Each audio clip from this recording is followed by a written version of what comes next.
Yo ho ho! What's going on, guys? Uh, back again for another session. Today we're doing something a little informal. So, um, as I've been telling you guys for a few days, the upcoming projects that we have, we're all getting work done. And one of the upcoming videos that we're gonna do is called top 20 something. So, in order to decide which one I want to do, whether it's like top 20 strongest demons, top 20 favorite demons, or whatever of the sort, I think there's a third one that I'm not going to mention. Um, all depends on this tournament here. So, we together are going to decide the top demon in One Punch Man through tournament and discussion. Um, and let's see how this shit goes. So, please let me know what you guys think. I'm gonna start entering the names of the demons that we're gonna be using. I've tried to get mostly all of them, but it's really just the ones that like we've seen something of, or it's like um that they've been prominent or prevalent in the show to a certain extent in their one display, even if it's just that. Um, so let's get it popping. Also, we're not doing any but any demon that can turn into a dragon. We're not doing that. So Hellfire, Gale Wind, and Phoenix Man are out of there. So as I start entering the names in the chat, if you guys will start or once we finish, if you guys will tell me if I missed any demons or if you have any suggestions to other demons you want to see in the tournament. Uh, let's start. Awakened Cockroach. Let's see, Pure Blood, Choze, Deep Sea King. I was looking on manga decks, and for some of the panels, they don't necessarily have the disaster that was on there for some of the monsters, and the wiki actually has them ranked in certain places. So I was wondering about that. I can pretty much confirm because the situation's like stuff that's true and shit, but like I wasn't sure about that, or if it's just that version, or if like the volume does it differently. Because the volume always has the official like setup for the pages and shit. Um, let's see, Face Ripper, Ghost S. I don't like Face Ripper. My thing is his power and shit is just I don't know. I don't know what it was. Maybe it's like the story trope that was used around him or whatever. I'm not sure. How'd I get it? Alright, cool. The Three Crows. They were low key kind of buff, bro. The ones that came with Wilketsu. Glutton.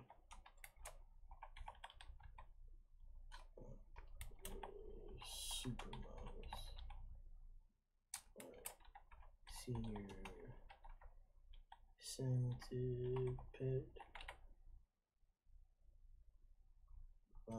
Showerhead. Showerhead was funny as fuck, bro. That motherfucker was funny as shit, dog.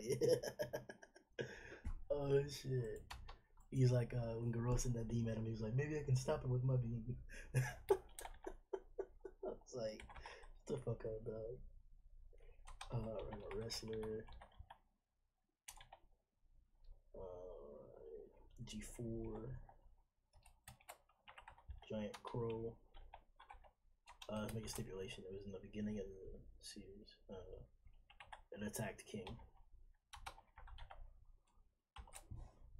I don't want to confuse it with the other crows or any incidents or anything like that. Armored Gorilla. Double long hair. Double long hair. I'm surprised that we still haven't gotten anything cut back to that fight. I mean, not really. It's only been like a chapter, I guess. Yeah, it just feels longer. But I'm wondering. They probably came out just fine, or with difficulty. However much they want to do it, but they're alive. Oh my god. Marugori. Rafflesidon. Let me check what the chat saying real fast. What's going on, guys? What's up, Kike? What's up, Elbers? What's up, Kendrick? I turn into a dragon. That's if he's facing Darshan. Maybe. Hey, remember, guys, no webcomic spoilers. Alright, man, let's keep pushing. Sitting in Jumping Spider.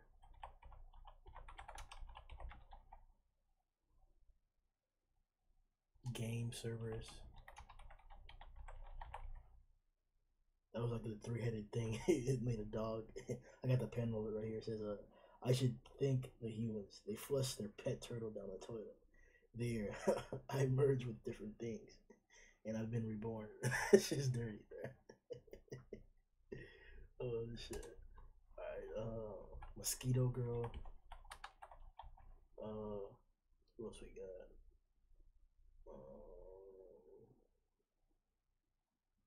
Oh, Demonic Fan.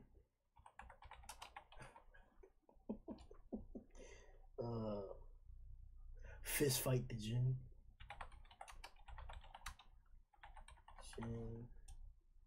Let's see. Free Hugger. The one that fought Pooty Pooty earlier. The giant snowman that showed up in the opening, I guess. 100-Eye Octopus.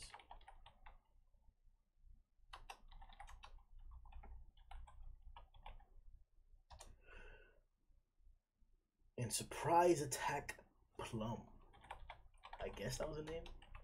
I'm not sure if that was this guy's name. Maybe I read a different translation for it. And then Unicorn.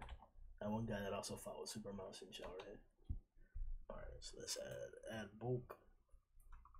How many is that? 34. Alright, even number at least. Alright, let me see. The chat saying any more suggestions, any changes. 100 Octopus, what's going on? What's good, Ubers? Doing a strongest demon tournament. Trying to figure that shit out for a video coming up in a second. Alright, so first let's shuffle these. Yep. Oh, hold on, that. Yeah, there we go. Alright. So let's shuffle these. We'll do it. Magic number 7. So that's like this 3 right now. This one right here is 4. This one right here is 5.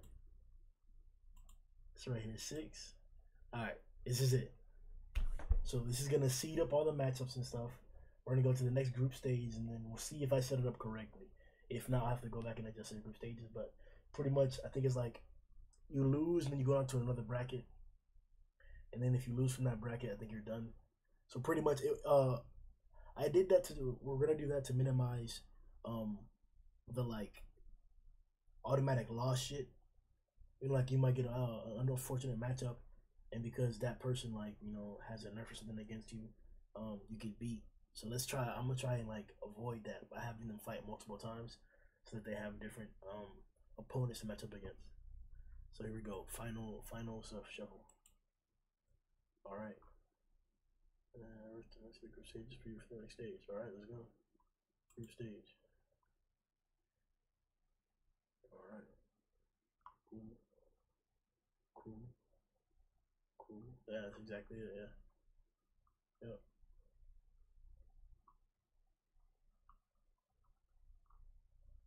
Two, four.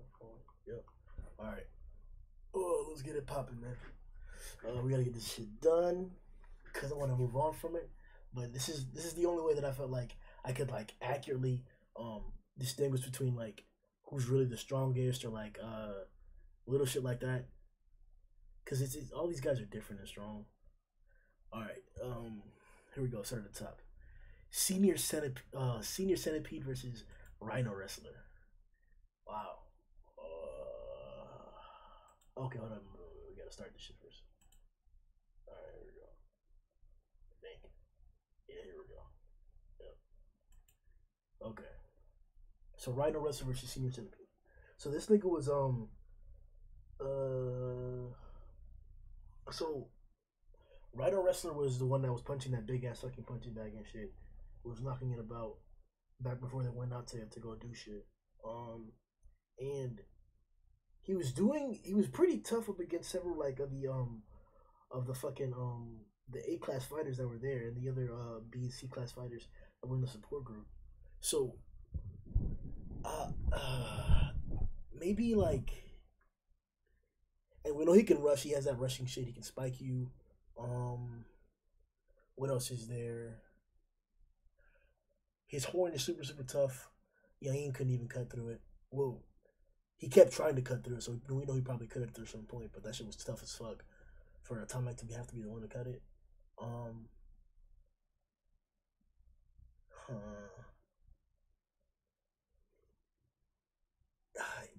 The rest doesn't really fucking, because he got pretty easily defeated by what's his face, um, by Atomic. So I feel like there was another incident with him besides the first one when he went out to with Phoenix Man and shit in the girl situation. Um, let me see. Yeah, Ian could probably be. And then let's switch to the other side. Senior Centipede. Senior Centipede had that one attack. What was it? He was using his legs as he was spinning around and constricting Metal Bat, and they were bashing Metal Bat pretty hard. I think that's actually exactly how he got all that blood in his face. And then it was a combo though with the assistance of what's his face of Rafflesidon, I think it is, who was using his poisonous aroma to fuck him up. So it's not that I want to take away from Senior. I'm not saying that in a head-on fight he couldn't have done more. Or he would have gotten like 15 times more bashed or a lot quicker. But Metal Bat does have to get stronger, so it's not like that Senior wasn't probably like around a similar level of fucking Metal Bat at a certain point by himself. Um, we know his fucking carapace is probably gonna be tough, but nowhere near stuff is like what the fuck what's his face was not yeah no, it has to be this one. Yeah, because I don't think we got a name. No, it was like Senpai Toto or something like that. There's three of them, and I think the only one that we actually got a feat in terms of like what you call it, durability, it's probably that. Yeah, it's probably that one. I think. Yeah, it's just EC. That's the only one who got a yeah, that's the only one who got a feat in terms of that. In terms of durability. So I got and I'm thinking, didn't he have like a Rhino wrestler? He had like a rushing thing, like a tackling aspect to him. I think it was. I'm not sure if that was one of his attacks where he like speed blitzed you using his horn, and then like him hitting you just knocked you back. I think that's what happened to some of the heroes that were fighting him, but I don't know, man. Atomic has a higher rank than Metal Bat, but that doesn't necessarily mean that like the difficulty of the fight was different. Um, and it took several heroes to actually like even stifle Rhino Wrestler. But at the same time, like I said, it didn't look like Iain was trying to kill Rhino Wrestler. He was just trying to cut his horn off. So I can't necessarily say that Iain himself couldn't have taken him on. That's a little far fetched to say and shit because we're talking about demons.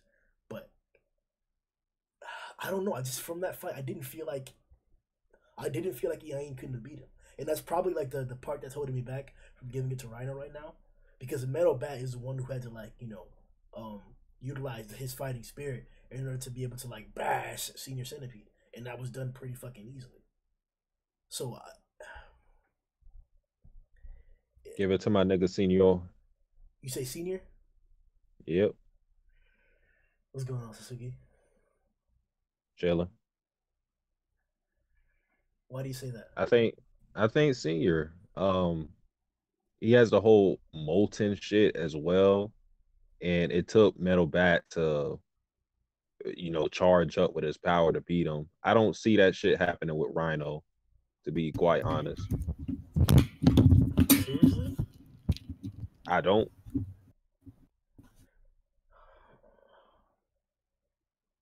Are we live right now? Yeah, We're yeah, live. yeah. What's up, everyone? It's your fucking boy Zhoniin in the house. Talk about these fucking strong ass demons. So I don't know. I'll play the audience member who just joined the stream, or me myself. So what have you been talking about so far? You can look at the screen and check out the matchups, but we're doing all the demons that are considerable so far, and basically a tournament to see who's the strongest, who comes out on top. We're excluding any demon who can turn into a dragon, though. Yeah, I would do that too. And are you excluding unknown disaster level guys? Yeah. Okay, good. Because they could obviously be a lot more built. We're currently on Rhino Wrestler versus Senior Centipede.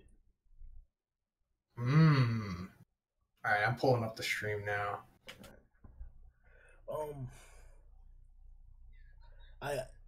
I guess it would be like the little rushing thing that Rhino Wrestler does. If Senior Centipede, do you think he could get around that? Do you think Centipede could like restrain Rhino Wrestler? I think so. He's also fast. Yeah. This is a tough one, man. I wasn't even really thinking about it like this. I'm gonna give it to Rhino Wrestler because I feel like half of my argument is just trying to find an excuse why not to give it to him. So I'm just gonna give it to him. What about you? Well, all right. So I feel like you've recently read this portion of the manga with Senior Centipede. Is that true? Yeah. Okay. So what kind of impression did you get of Senior Centipede's speed against Metal Bat? Because I personally don't remember the fight too well outside of Metal Bat smacking him. It wasn't anything significant. It was enough for the scenario, but not enough to like really. His speed wasn't the main factor as to why Metal Bat was having an issue. What was giving Metal Bat the issue? I guess his size. He restrained him pretty good. Oh. Yeah. Oh, restraining. Yep. So could he do that to Rhino Wrestler? I suppose so. I mean, he's bigger than him, right? Yeah, but then I remember that panel that we got of him in the association, just punching that big ass punching bag or the tire. Tire with chains. Yeah, so I'm like, that's a lot of brutality. No, he's strong as hell. There's no doubt about that. No, I'm saying, all right, I didn't mean to say restraint. I'm saying he can at least wrap himself around him. Yeah. And then see where it goes from there. I kind of think that we have to give it to Rhino Wrestler in this because we know more about him. You know what I mean? Uh-huh. So I kind of feel like he just wins this one by default because there's no real discernible difference between them other than Rhino Wrestler having more accomplished feats. And Senior Centipede got one-shotted by Metal Bat, who at the minimum is a demon because he's an S-class hero. So it's likely that other demons could probably one or two shot him. And I assume that like Rhino Wrestler might fall into that category. He is one of the stronger demons. So you're going with Rhino? Yeah, I think we have to. What's up, Satsuki? I'm going with Centipede. All right, bet. We're locked in 2-1. We'll see if like fucking if Matt or something like that hops in later on, we'll get like a tiebreaker or evened out. But this helps us at least choose. All right, up next is Choze versus Mosquito Girl. Wait, who was the first one? Choze. So, some people say Choze. I say Chose personally, but I don't even know what's correct because I thought his name was going off of like chosen, because that's his whole thing, eugenics. So I thought it was like I'm the chosen, so my name's Chose. But then people were telling me in the comments that his name is Choze because Japanese pronunciation. So I'm not sure, but either one works. Yeah, versus Mosquito Girl. Yeah. All right, so let me look at some shit from Mosquito Girl real fast. I remember that her biggest factor was her exceptional speed and that she could pierce you, but she also. I was gonna say, but that's the thing. It's like, so in this fight, does Mosquito Girl have the ability to absorb her mosquitoes and become like the red version that we saw? Ooh, damn. Because that's like the make or break here I think. So then, like if she could go into that red mode, I think she wins easily. So I guess like the objective, because we're trying to find the strongest, so we should put them or have them in a scenario where they can each use their strongest abilities. Choze doesn't have anything that's environmental, but she does. So I would assume so. Yeah, we put them in a city and let her get what she needs. Yeah. But like mosquitoes are kind of like everywhere. But that much though? Like, how does? Well, I don't know. Is it like that she makes them, or like do they reproduce by getting more blood or something? That's the thing. I don't know. I was going to ask you, but from what I'm remembering is we just first see the mosquitoes congregate and like suck that random dude dry, and then we kind of never really get an origin to them. We don't know if she just like conjured them from wherever they were in the city, or she can like spit them out of her pussy or something. So let's assume she spits out of her pussy. That's a lot of them. And they were like, and it was growing. From what I remember, and I guess there's a picture here too on the wiki. Like the swarm is growing in size. So it's either that she is really like spawning them, or that they're collecting over the environment. Probably like one or two flies see the others and they follow or some shit like that. Shit. We can't not consider Choze though. Let's talk about Choze for a second, man. No, he's powerful as hell. But me personally, I have Red Mosquito Girl among the strongest demons. Like she became way too powerful after absorbing those mosquitoes. Like Saitama had to slap her. Like if he didn't, she would have went on a rampage. I mean, this isn't something that we should really say, like, especially in terms of scaling, but like it was against Genos. All battle stats, all strong cannons aside, in terms of winning, he doesn't have the best record. So like, that is true, but I don't know. It's just showing us like she can easily take down S-class level dudes, which Choze is, because he fell to Suiryu, who is an S-class level guy. And also, we don't even know what Choze's true disaster level is anyway. I mean, maybe he's like a tiger.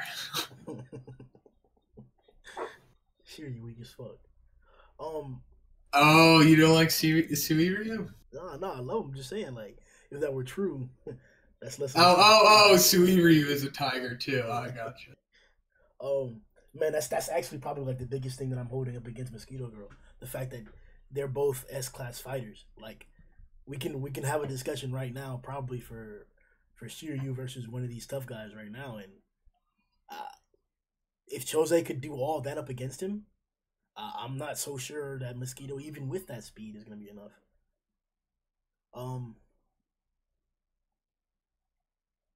Damn, and she can fly. It's really difficult to honestly say who the faster is among them, because we get to see Mosquito Girl's anime feats. Well, we haven't seen Choze's anime feats yet, but the panels that we get of him, he is portrayed to be exceptionally fast. Especially like when they show Goketsu's eyes moving real quick to trace their movements. That was awesome. Yeah. That was really the spectacle in the because it's not that I didn't like the Bakuzan portion of the arc. It's just that the Choze was so exceptional and the stakes were actually high. We didn't know like what his strength was gonna be compared to Bakuzan terrorizing Shiryu and showing him what a monster really is. So I'm like, honestly, even though Bakuzan, I agree, is stronger, Choze was more impressive there. Yeah, on a display of skills for sure. Yeah, aesthetically. Also, Choze is way more likable than Bakuzan. I don't know, bro. That hair reminds me of Sundown. Damn. Shots fired. What are you saying, Satsuki? I'm going with Mosquito Girl. Why? Speed, the regeneration. She can drain blood, and I don't know how tough Choze's skin is, but I mean, we never really got to see anything like that, but I think that's a huge advantage for Mosquito Girl. Here, let me I throw. think, Oh, I'm sorry. Go ahead. I'll talk afterwards. I was just going to say, I think she doesn't even have to necessarily drain his blood to regenerate. It can be anybody. So yeah, that's the thing. So if they're like in a city in this scenario, could she send the mosquitoes out and just drain people, or is that off limits for them? No, that'd be in the fight. Yeah. All right, so that's an advantage right there. What else were you saying, Satsuki? no, that was pretty much it. Okay, but to get a sense of his durability, we can assume that his horns are pretty much the same material as his body. I don't see why that would not be the case. And then Suiryu straight up broke them bitches, like with just physical strength. So I think that's kind of a testament of what his durability is like. So I assume that, I don't know, it's not out of the realm of possibility to think that Mosquito Girl could probably slash his shit up. Fuck, man. See, the way you just downplayed the fuck out of Choze's arm. No, I'm just throwing some stuff out there. I'm not trying to downplay him. I like Choze. He is definitely one of the 10 strongest demons in the series, if he is a demon, which he likely is. But I just think Mosquito Girl, let's just say at this point in time, appears to be more powerful. Maybe the anime in season 2 will show Choze to be like an absolute animal. Yeah, it says. And also, it kind of seems like it takes a little bit for him to charge his energy ball. Like, it didn't seem like it was happening instantly. Yeah. And her puncture attack is her main thing. It says that she can even she can stretch and shorten her horn, and it can even pass through steel. Apparently. Was that the data book? Oh no, it's the wiki. And I mean, I guess they got it from the data book. Yeah. Because I think that's the only place that would really have some kind of info like that. Encyclopedia One Punch Man Hero Perfection. Yeah, that's the data book for One Punch Man. All right. But hand tight. All right. Let me just keep it simple. She has the speed, and she can regenerate, and she has the piercing ability, which are equivalent, if not superior, to his hand-to-hand ability, which is the main feat besides his speed that I'm thinking about. So I'm gonna go with a 3-2 and give it to Mosquito. Oh, and she could fly too. Yeah. Forgot we didn't mention that right off the bat. Satsuki?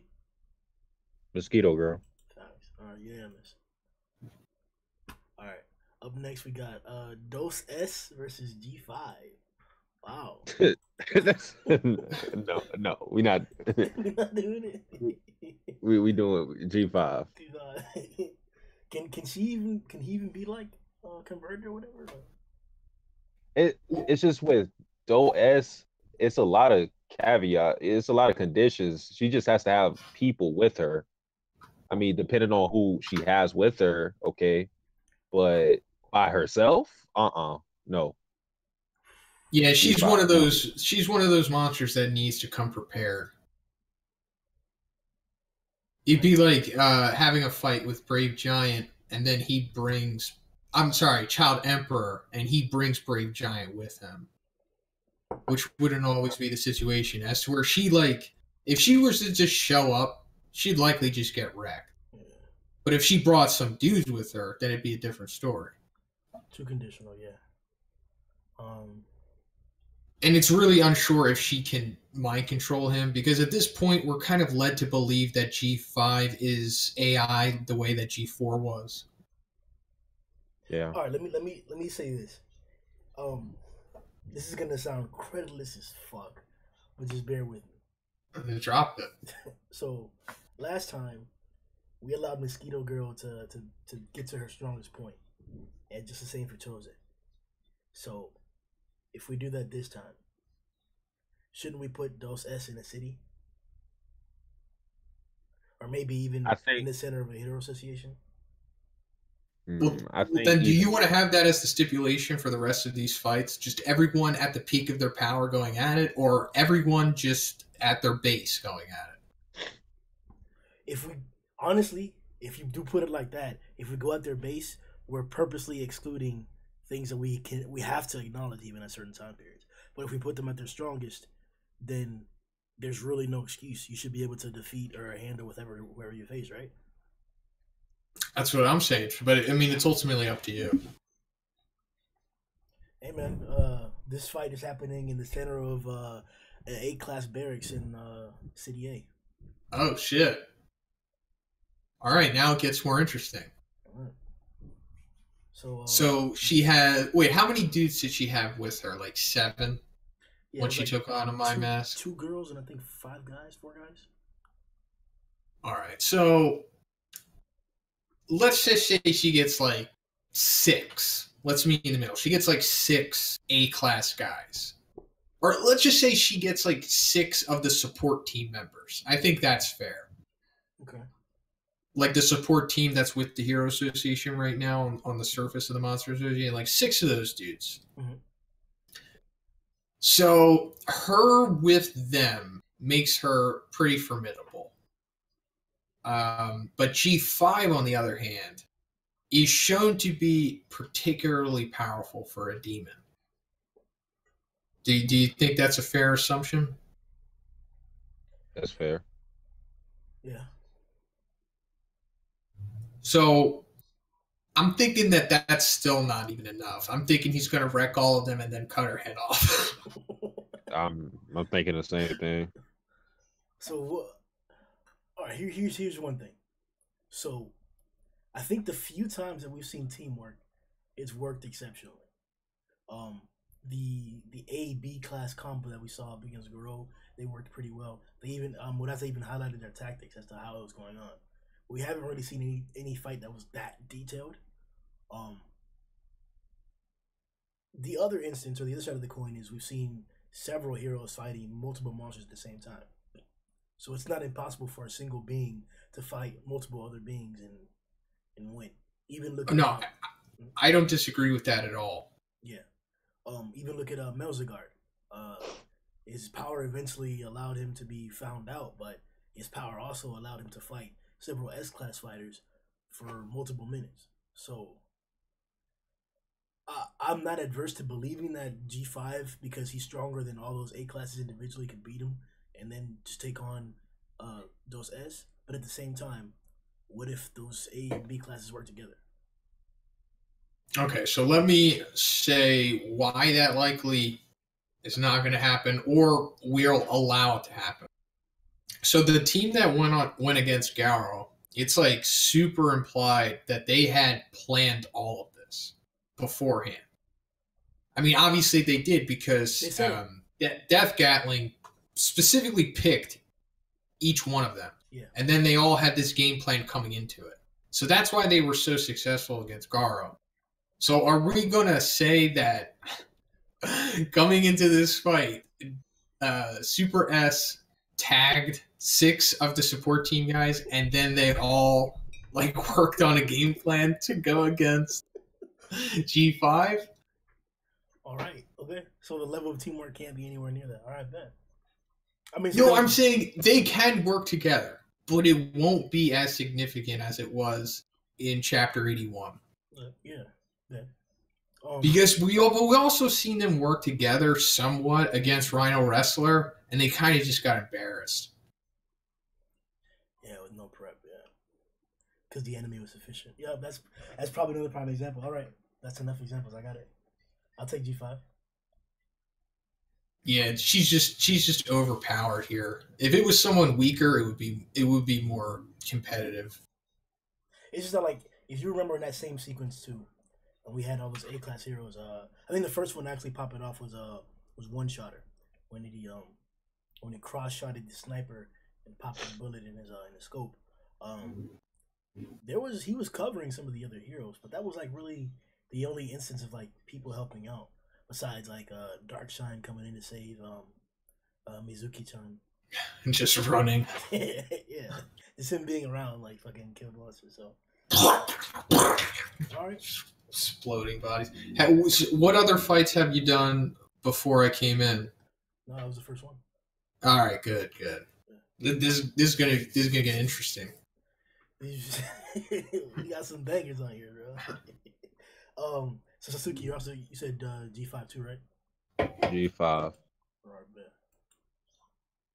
Alright, up next we got Awakened Cockroach versus Demonic Fan. Bro, I got no fucking idea what the fuck Demonic Fan did. Look this up. Oh, he's from the Glasses chapter.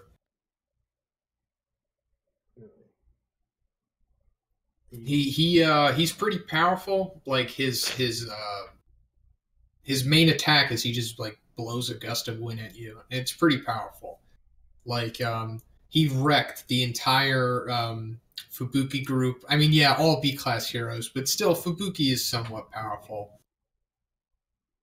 And he's a demon after all, but he can't really do much to Tatsumaki, but of course what demon can? So was he mobile?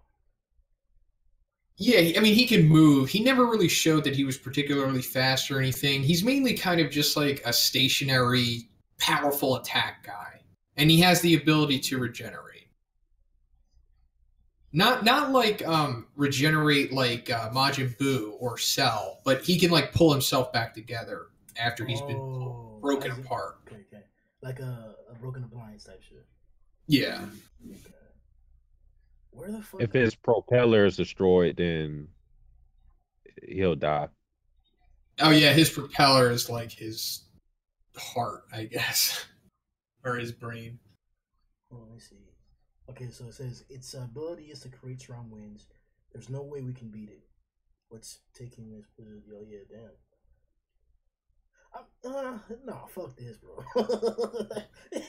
Oh damn, never mind. Oh shit. Okay, all right. Oh yeah, this is I'm going with Awakened. You're right. It is more of a powerful like attack type thing, but like, nah. I don't know what to say that just Awakened Cockroach just not gonna immediately just run around it or run up to it and destroy its fan just with one punch. Awakened Cockroach is exceptionally fast. Yeah, he's like crazy, like dragon fast. I mean, he might be as fast as Sonic. See, we might have to have a discussion on Sonic speed right now. Well, I'm not entirely sure. I mean, it's a possibility though. He's up there in that tier. Sonic speed has been degraded in my eyes because of all these other guys. Need more maybe I could see that. I have to look into it. All right, so are we all going with Awakened Cockroach? Yes, sir. Yeah. All right. Let's keep it pushing. To the next one. Great Glutton versus the Three Crows. Great Glutton, come on, eats all of them real quick. Wait, did you say three? Did you say Three Crows, Satsuki? No, I'm saying, is that what he said? Oh, I thought you were like, never mind. No, I was like, because I can't see it on the screen yet. Okay, yeah. Yeah, Three Crows. They were the ones that showed up with Goketsu during the tournament. They didn't really. The hell did they do? They just got beasted by Sneck, Lightning Max, and Suiryu. That's pretty much it. Oh shit! Yeah. Yep, we got the pin over here. Yeah. They're all individually tigers or something, and together as a collective, they pose a demon level threat. Oh hell no, we going with Great Glutton then. Cause they look cock diesel, bro. Their arms and shit. Yeah, I'm looking at them now. They seem like little appetizers for the Great Glutton. Honestly, he's massive compared to them. All right, yeah. Taking them out then. So all going for Great Glutton? Yeah. Yeah. Snack time. All right, fist fight Djin versus Marugori. Oh, you have Beefcake in here? Yeah. Oh man, that's kind of unfair. I mean, you can do whatever you want, but I don't know. He kind of just wins this whole tournament. What? I mean, yes, technically he is a demon, by what the manga says, but I mean, even one came out and said that he would have been a dragon if time allowed him to be. And I know. It's what has been said off panel, but damn, dude, he's the strongest here in my opinion, like by far. Just ruin the terms out. I mean, we'll see what happens. But if I had to bet on somebody, it's Beefcake. That's all I'm gonna say. Is there another demon that we can? Well, let me see if we can even replace at this point. Hold up. No, I mean, just I'm not trying to change it, but I'm just saying, like, in my opinion, he's close to High Dragon in power, if not a High Dragon. I think I said High Dragon. Now you're a dragon. Now we can change it. Oh, you gotta pick a dragon, or you gotta pick a demon though. Okay, well, trying to think. Go to the list. So in this tournament, how many participants do you have? 34. Is that every demon? Pretty much. Maybe I think one or two I didn't get. I'm not sure which ones though. Let me check right now. All right, so you have Evil Eye in here too. Yep. And then I guess that's all of them. And then do you have the human forms of Hellfire and Gale? Nope. We might have to add them, and they just can't transform, I guess. I don't know. I mean, if you have every demon, I don't know, and even the okay, here we go. The unknown disaster levels. The cicadas. I don't remember anything about them though. What the fuck? I don't think they got disaster levels. Well, they're here in the demon category. Oh, Beast King. Oh, from the House of Evolution. Yeah. All right. Let's add him in.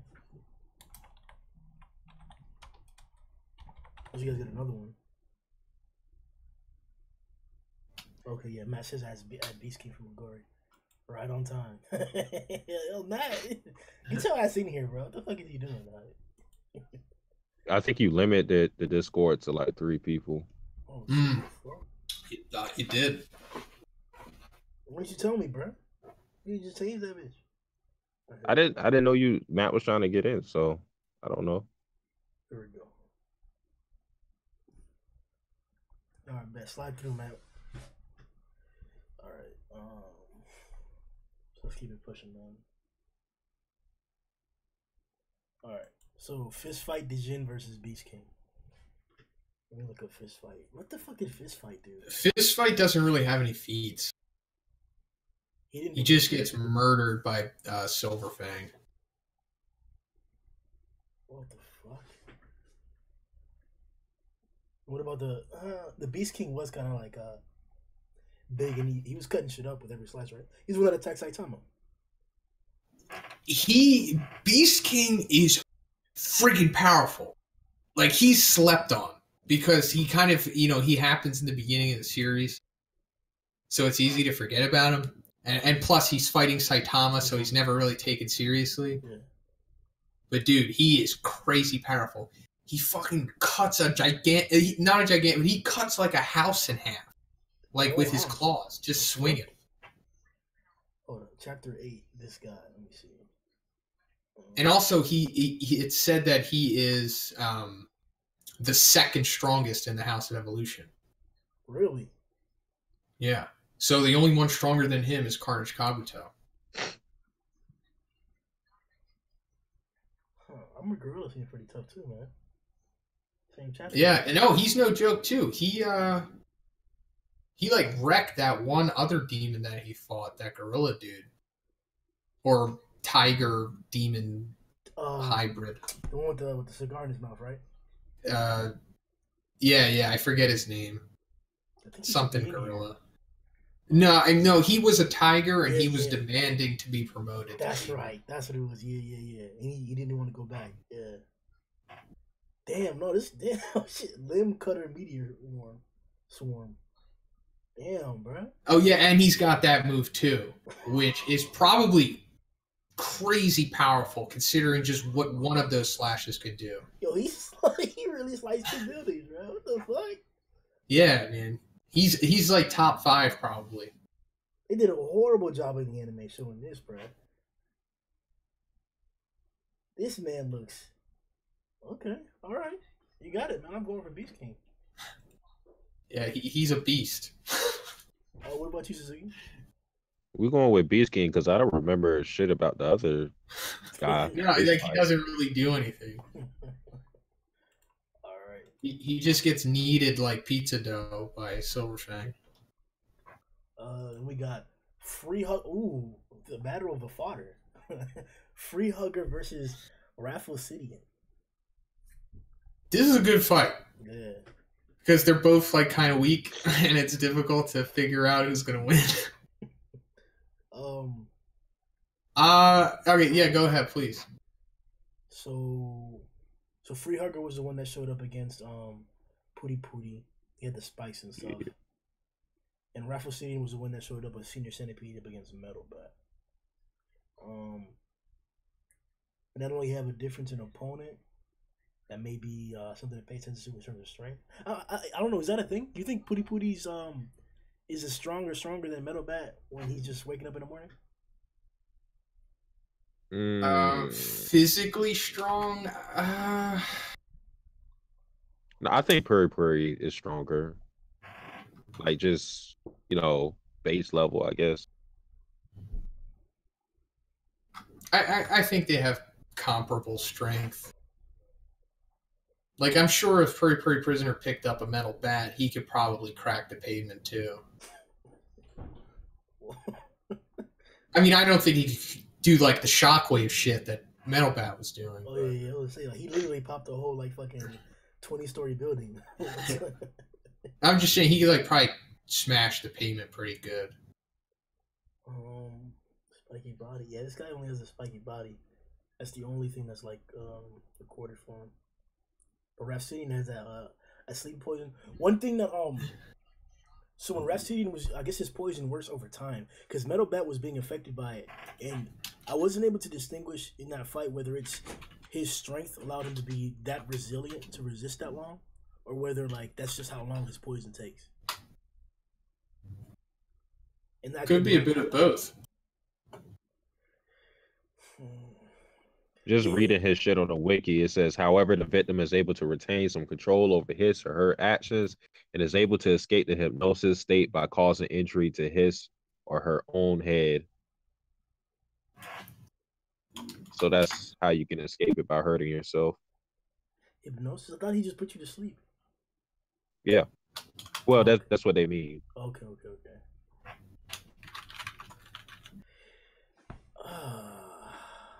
I mean, I'm just personally giving it to Rafflesidon because he has that ability, and I don't think that Free Hugger is like immune to it.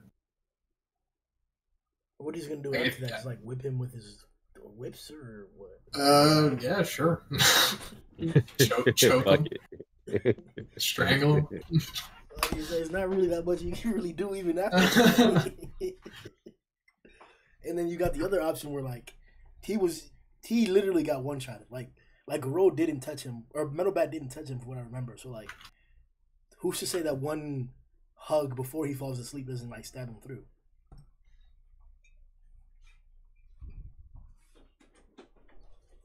Wait, are you saying that the Free Hugger is gonna hug Rafflesidon? Well, that was the thing that Pooty Pooty had to like just say fuck it and hug him anyways. And then deal with all the spikes and shit that like were poking him through. And it was another feat for a resilient body. So Metal Bat one shot at this guy like nothing. Fucking Jello popped out of his ass. So I'm saying like if Free Hugger doesn't fall asleep within the first 5 seconds. Oh, you mean if he has some time to hug him? Yeah. Yeah, I mean, I don't think he's gonna. I think he's probably extra susceptible to it because he's like a plant. So he doesn't seem to be any more resilient than whatever else the Free Hugger spikes are going to pierce. Yeah, I'm putting my vote on Free Hugger. What about you, Satsuki? I don't know what this plant can do to free hugger. So I mean, other than put her to sleep, so free hugger. And he's still going with Rafflesidon, isn't he? I mean, both. It really depends on how fast the stuff works. But I mean, based off of the only instance that we get of it, it seems like it takes a little bit. So I guess free hugger could like run over to him and hug him. So yeah, sure, yeah, free hugger can have this one. That's right. Alright, we're locked in with that one. Up next is Super Mouse versus Jumping Spider. I wanted to actually see more of Super Mouse, but and Jumping Spider was actually pretty like randomly formidable. So yeah. Mm-hmm. What do you guys think? Yeah, this is another good one because it's difficult to figure out. So I don't know. It's kind of implied that Jumping Spider is pretty damn fast because of when the A-class heroes go to attack him. Like they have that one panel of him like instantly jumping to the building to evade like all of them at once. Like as they're hitting the pavement, he's already touching the building behind them. Mm-hmm. And Super Mouse, from what I remember, doesn't really have any particular speed feats. He's more of like a durable, tanky regen guy. I don't know, bro. He's big as fuck. Like, you can't be that big for no goddamn reason. You can't. Super Mouse? Yeah, like, I'm thinking that he not only has strength, like, with his punches and stuff like that, but that, like, he's actually pretty durable. And no, he definitely is. He tanked.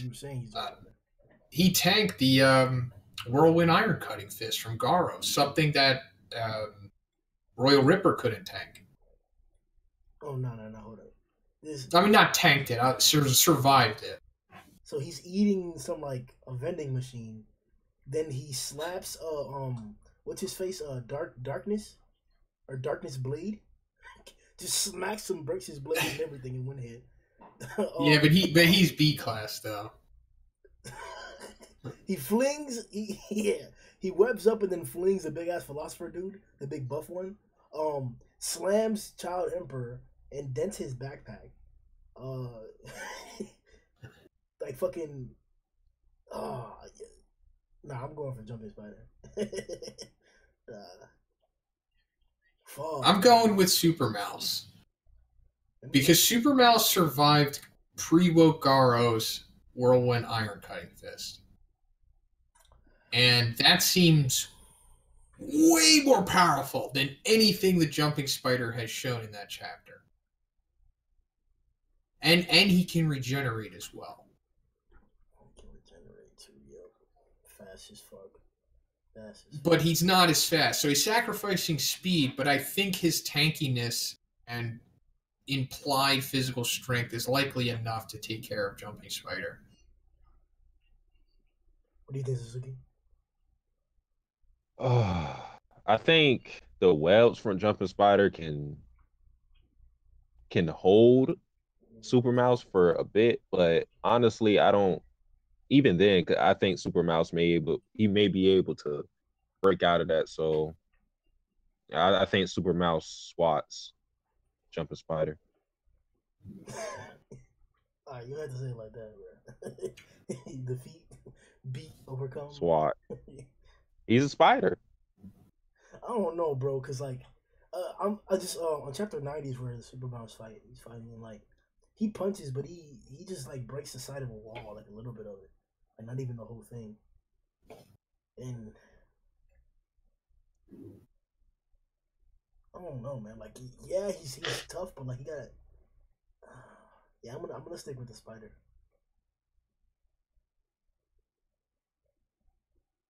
All right, so 2-1 for Super Mouse.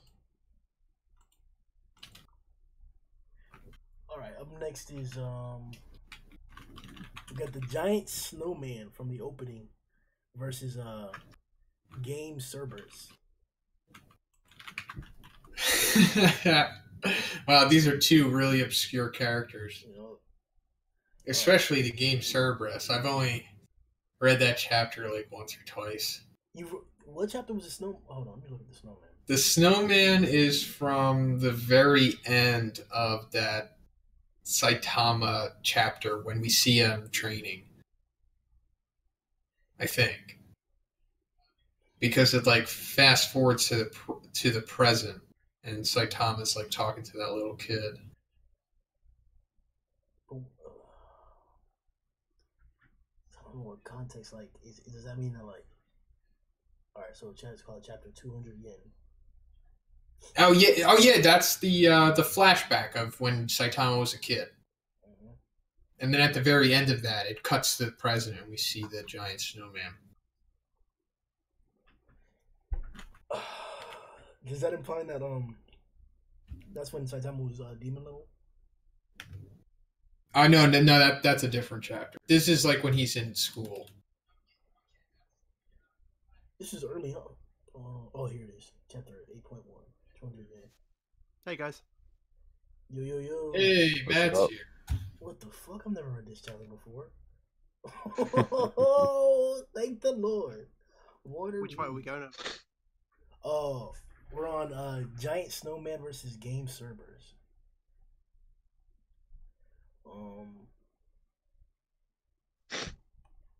How you feeling, Matt? Between the two, I think I have to go for the Giant Snowman because he's literally the size of a he's bigger than a mountain. But we haven't seen what he can do. Whereas Game Cerberus, he's got like a sonic spin. Seems like he's a dragon. At least to me. What about the Snowman against Octopus? I think the Octopus wins too. Because he clamped that building, and he'll clamp the Snowman the same way. Okay, so we can combat size then. Is that all right, Matt? Yeah, it's fine. If we just say he's just literally snow, there's nothing special about him. He's just like a big mound of snow. Then yeah, I think he's compatible. Yeah. Okay. So then, Giant Snowman wins it. Up next, he may not be able to take on the Giant Snowman because we got Deep Sea King versus 100-Eye Octopus. Oh, wow. These are like two top seeds going against each other.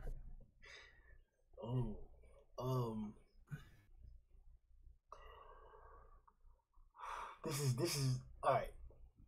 This is where all of my Flashy Flash controversy stems from. We already talked about this before, but I thought it was weird that Flashy couldn't cut up the Octopus with one run. So that's kind of a durability feat for the Octopus, if anything.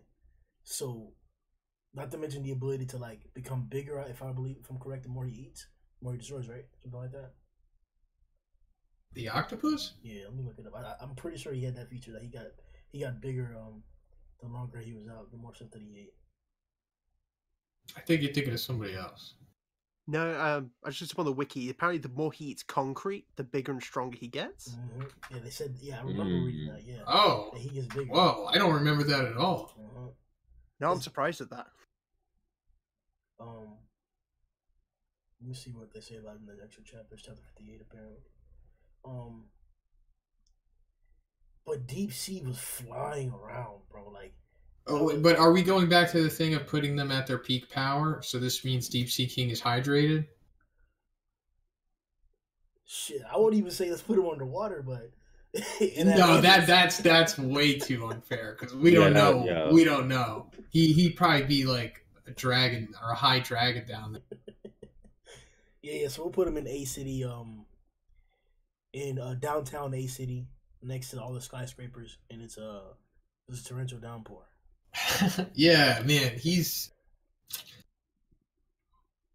I just feel like he would win because he just seems way more powerful than the Octopus. Like, yeah, the Octopus is a building buster for sure, but so is Deep Sea King. Like, Deep Sea King in his dry state busted a building, no problem. Deep Sea King in his dry state was already taking on S-class opponents at the same time before even transforming. And defeating them. Exactly, yeah. And then when he becomes hydrated, he's almost as fast as Sonic. And significantly way more powerful. I don't know. I don't think there's enough to say that the Octopus could defeat him outside of him being bigger, and the fact that he was able to tank getting slashed 100 times by Flashy Flash. So he has enough DC to. He also has multiple limbs, so it's not. I don't know. Well, man. question is, if we're letting him get powered up, like how many skyscrapers are we gonna let like 100-Eye Octopus have before? Because otherwise, is he just gonna eat the whole city before he fights him? Because that's like peak power. Oh no, there's no. I mean, we would. We would.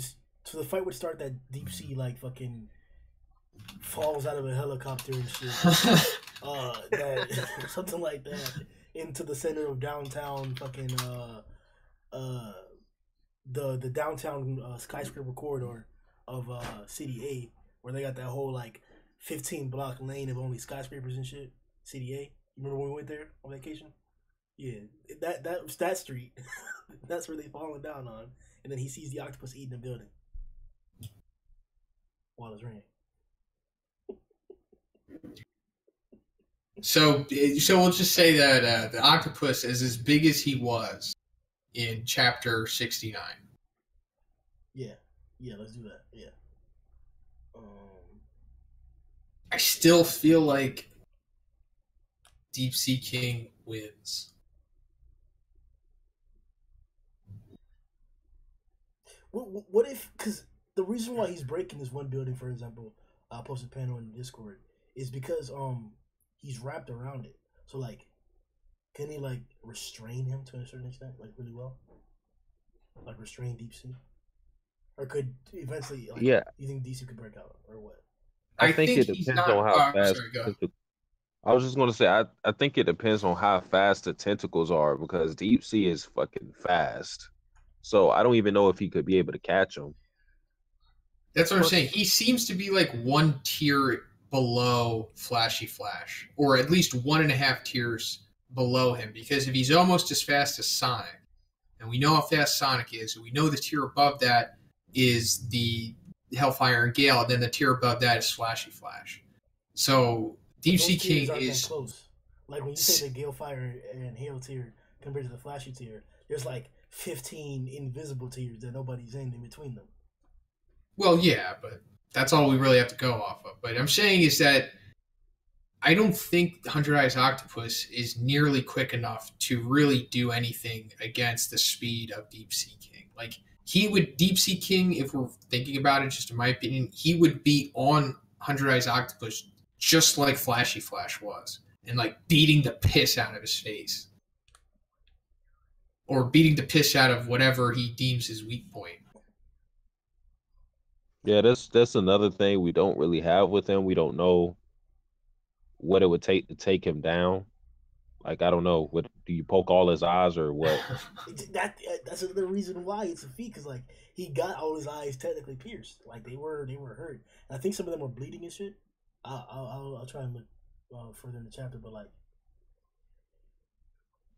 yeah. Plus, with honestly Deep Sea King's like offensive power, like we said before, even transforming, like he was beating S-class heroes. I think if he was to get caught at all, I don't see a reason why he wouldn't just start tearing through like a tentacle or something. All right. So that was like three for Deep Sea. Yeah. Yeah. That nigga's a beast, bro. To this day. I wrote this guy's name wrong. Hold on. The next stage is supposed to be Haragiri versus Unihorn, but I just wrote Uni. Just that real fast. What do you guys think about that though? Wait, what? Why aren't we doing it? No, we are doing it. I just have to rewrite his name.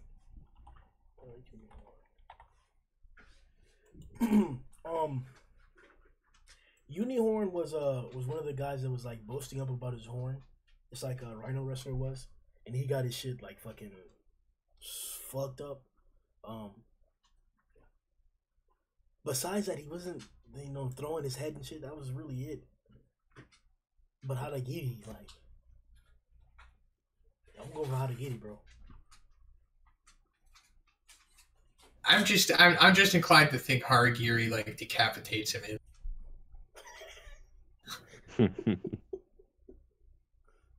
Satsuki?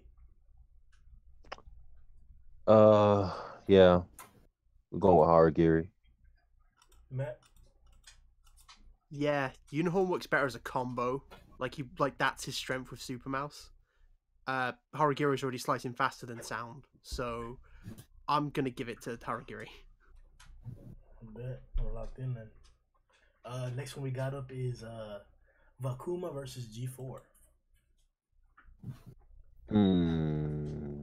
Okay, so let's go back to peak power. Is this Vakuma after he sucks up the fodder and gains his powers? Oh shit! The exact same fodder. All right. Yep.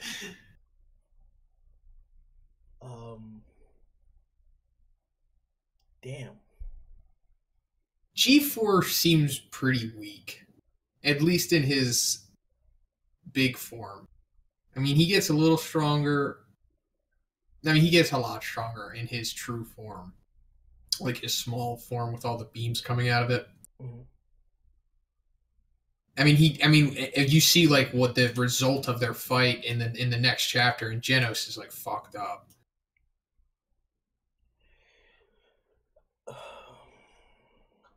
So this is pretty competitive. I think so far. Yeah, because that was the intro fight that we got for or that's gonna be for season 2. And like that's gonna happen in the first episode. Yep. Which is tomorrow. Oh, it's not. We'll talk about that later. Right now, the demons. Gotta talk about these demons. Oh, that's so, just remind me. I'll tell you later. But so this really comes down to if G4 is faster than Vakuma, which I guess he is.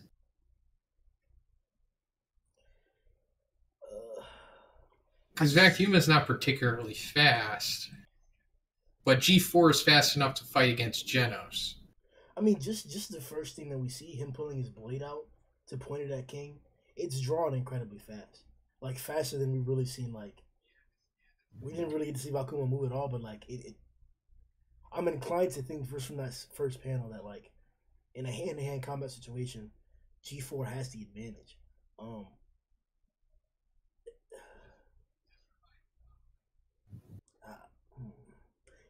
I'm going with G4.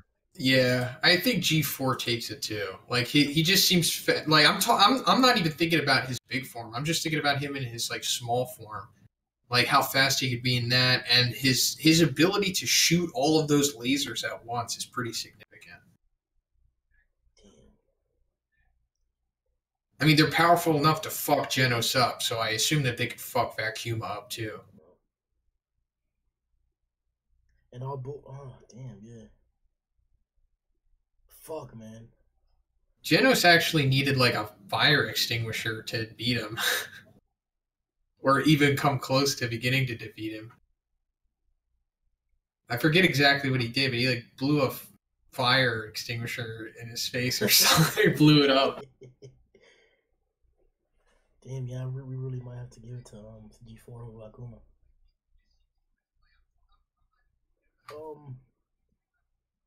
Alright. My only question is G4's lasers more powerful than Vakuma's like massive attack? It's massive blast. I think they were weaker. Because if you look at that panel when Puri like he dodged it, I guess or during like periodic dance, the destruction that the beam did wasn't really that like crazy. It was like a little fire, ice, here there, and then like the columns were all intact. The floor especially was intact. So I was like, well, I don't know, man. No, that makes it is just like the combination, obviously, between wolf and tiger monsters. It's just all attacking at once. Where obviously, like G4 is like a demon level threat.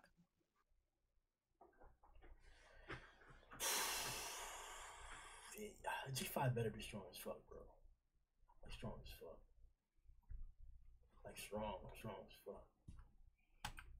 Because I wasn't mad about G4's design, but G5's design is crazy. You gotta back that up, man. I don't want no fucking darkness blade out here type shit. Darkness. Up next we have Grizzly Neon versus Devil Longhair. Ooh. Is this pretty simple or is it a little bit harder than you think? I got to think about Neon real quick.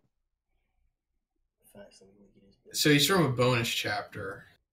The one where Saitama has that little girl looking for her cat. Yep, and Genos is I think they cross paths from like that, right? Or doesn't this cat turn into Neon, or is it a different cat? Different cat. Oh, Yeah. okay. But I can't remember, does Genos lose that fight? Or is it just I unconclusive? think he does. Or I could be wrong. I forget. Chapter is Lost Cat. Hold on, let me see. I think he fucked somebody up. No, yeah, the Neon is doing badass. Like there's more than one hero. There's another hero that's fighting with him, and he's not. Neon was putting in work. He fucks up some A-class heroes. I don't think he fucks up Genos. So you know what? They're kind of comparable here because they both have faced off against A-class heroes. But Devil Longhair has faced the more impressive ones, of course. This guy's kind of massive too. He's really like the size of a house. Yeah, he's crazy big. Oh, okay, here we go. Oh, never mind. All right, so we're talking about like the most powerful Grizzly Nia because there's a young one and then there's like the mother one. So we'll put him up against the mother one. There's another one. There's like a young one and then there's like a mother. Like the young one has his arm taken off by Stinger. Oh, okay. Then this is the older one, the one that's fighting Lightning Genji. Yeah, this guy's fucking huge, bro. Single thrust is out here like cracking the ground, even huge ass crater and shit. Damn, he got smacked by Lightning Genji. No, actually, yeah. It doesn't just straight up defeat Genos, but it does hurt him. It knocks him like through some stuff. Okay, there's two. Okay, no, the one that I'm looking at right now, Stinger took his arm off. Yeah. Oh damn! Oh, there's the bigger one. Oh shit. Yeah, so if we're putting Devil Longhair against that one, man, not sure because. So let's just say it runs right at Devil Longhair, which it's likely is its only method of attack. It just runs at you and tries to eat you or slash you. Devil Longhair is way more intelligent than this thing, so it could just shoot its hair at it. Like, it could just let it run into Devil Longhair. Yeah, like, and Devil Longhair would just shoot his hair forward. He can also, like, shoot it underground and shit. So, I think, like, the Grizzly Nia is probably the more physically strong of the two, but I don't know. I just kind of feel like Devil Longhair's versatility and intelligence is probably going to let him win this one. I don't know, but this guy's bigger than the fucking building. One thing that Ian mentioned was that these hairs are able to get like in between the cracks and crevices of their armor. And obviously, you know how like surface area works. You have a smaller point, you can apply a lot more pressure than like a bigger point. It's like a Jenga block compared to a needle. You're gonna stab a person a lot easier with that needle compared to that Jenga block.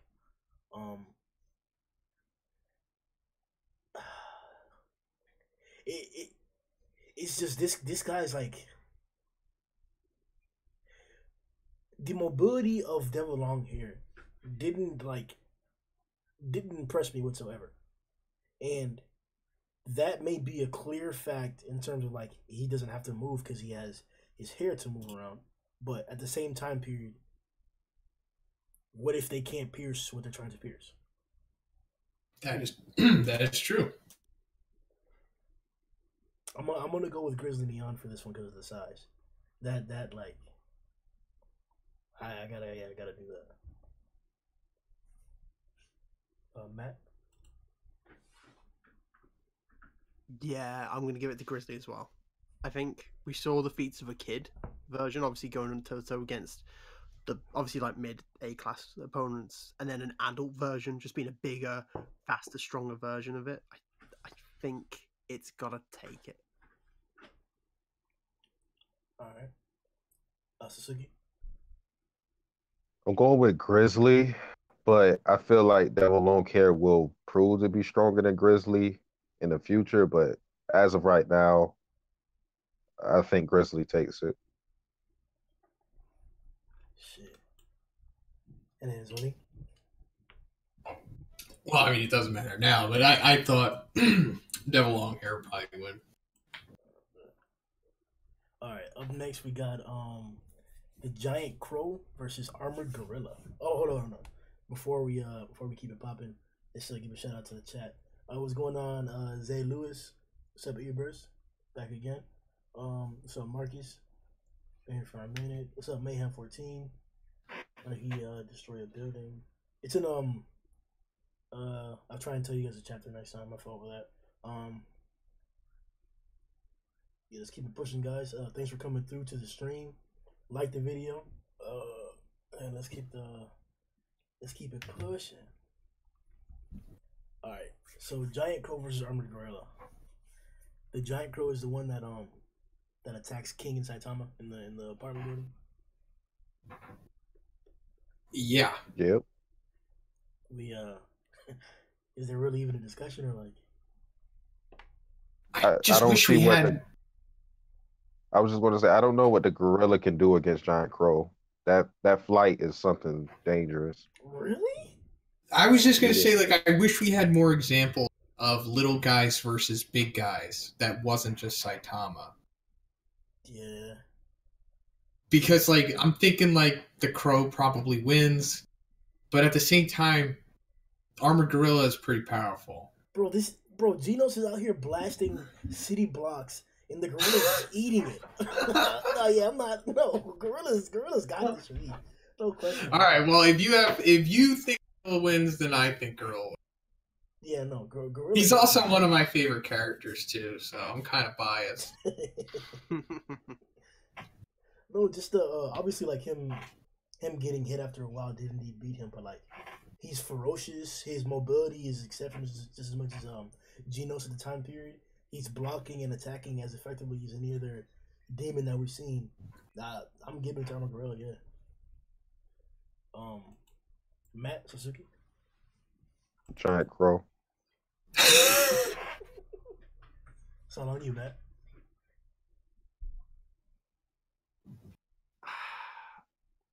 I think I'm gonna give it to the Crow. All right, now we should go to the chat for the tiebreaker. You ready? Unless, is that what you had in mind? Yep, that was exactly. All right, cool. First, Matt, tell us why. It's not what you guys. We don't have enough examples of the little guy against the big guy. I mean, I'm not denying Armored Gorilla's strength, but I'm literally looking at that panel of just the Giant Crow landing in the Side of King's building, and it has demolished a massive chunk of it. That's like amazing, like physical strength at the very least, and he takes no damage from it at all. I just think that edges it out, and it's annoying because like you guys said, we don't have enough examples of that. But until we do, size is such an important factor in these kind of fights. Viewers, if you guys like to add to the tiebreaker, vote below the comment that I just posted right now with just the name of the victor, and we'll count it up. Yeah, the size and the flight. Yeah. Oh no, Gorilla. Damn.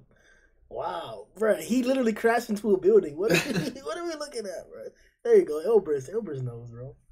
All right, it looks like the Crow probably has 4-1 vote as of yet. So if it changes in like the next minute, I'll adjust it too.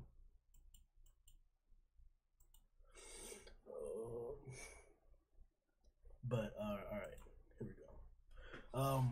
So the next matchup that we have is Bug God versus Face Ripper. Bug God. Bug God. Let me Bug check God. out this Bug God hype, bro. Cause like, I don't know if it was like I was high or like if I got smacked and forgot, but like the person who was doing the most work in that fight was Royal Ripper. And Chapter 88. Chapter 88. All right, bet to that bitch right now. Cause bro, I've been hearing nothing but like, oh, Bug God versus Darkshine versus Bug God, and I'm like, either that's a webcomic spoiler, or niggas are like obsessed with this guy. He still smacked Garo once. It's process of elimination. Bug God and Darkshine are the only two left. Yeah. Let me see where this guy's feet start showing up. He was smacking around Garo. Damn, yeah. He was smacking and tanking. And he talked mad shit to Giro, and Giro accepted it. For real? I swear. Bug God shit. That's a feat of power. I mean, no, bro. Just like I said, fucking the entire exchange, he hasn't fucking really done shit. I mean, he punched him one time, but like, this nigga, bro, this girl's a god. He just spit his tooth out, left a dent on the ground. This nigga's a god. No, damn, yeah, no, he knocked some blood out of the girl's mouth with a single punch. And then he just caught Royal Rippers. Yeah, he palms his blade, but then before that, like, Garo earnestly punches him in the stomach, and it does nothing. He just stands there like, what the fuck is this? Bug God got it. Bug God's like almost a dragon. Yo, this is exactly what I'm talking about though. Like, I'm reading the chapter, and I'm still not getting the hype. Like, I'm not getting it. But I got, like you guys are saying, hopefully it'll come up, and when it shows up, I'll hop on that. But right now, bro, fuck a pig god or a bug god, bro. Oh, squish this nigga. I gotta bring up that panel of him talking shit. It's his most significant feat. The fight against Face Ripper would just go. Face Ripper charges at Bug God. He slashes his blades. The blades would just shatter against Bug God, and then that's pretty much. Really, this guy was cutting up Geno's pretty fucking bad, like pretty bad, and he was in a defensive stance, trying to block the blades with his arms. So I'm assuming that that he believed that they would be effective, but he got cut up pretty badly. Once we get that Bug God versus Dark Sean chapter, your whole tune is going to change. I bet. All right. So, Bug God 3-1. Yep. All right. Surprise Attack Plum versus Showerhead. Showerhead. Wait, who was the first one? Surprise Attack Plum from the ramen bowl. What the hell is that chapter? The police side story. Pork cutlet bowl. That's what it was. The police side story. Yup. I remember that. Pork cutlet bowl. Yo. Yeah, that was the name of the chapter. Yep.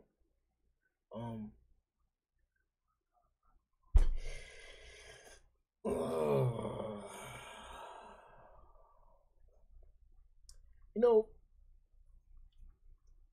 Showerhead is like one of my favorite niggas ever, bro. Yeah, dude. Ever? When Murata was drawing that chapter, everyone in the comment section of the live stream loved Showerhead. Like most of the Japanese people, they were all calling him Shower Kun. I just didn't understand it, and I still don't. Showerhead is that guy, bro. Oh shit. Damn.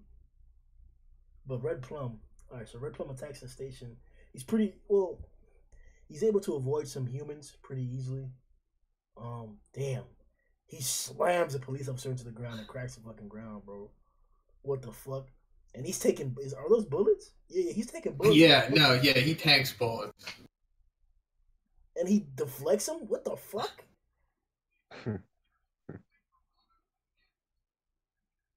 Yo, man.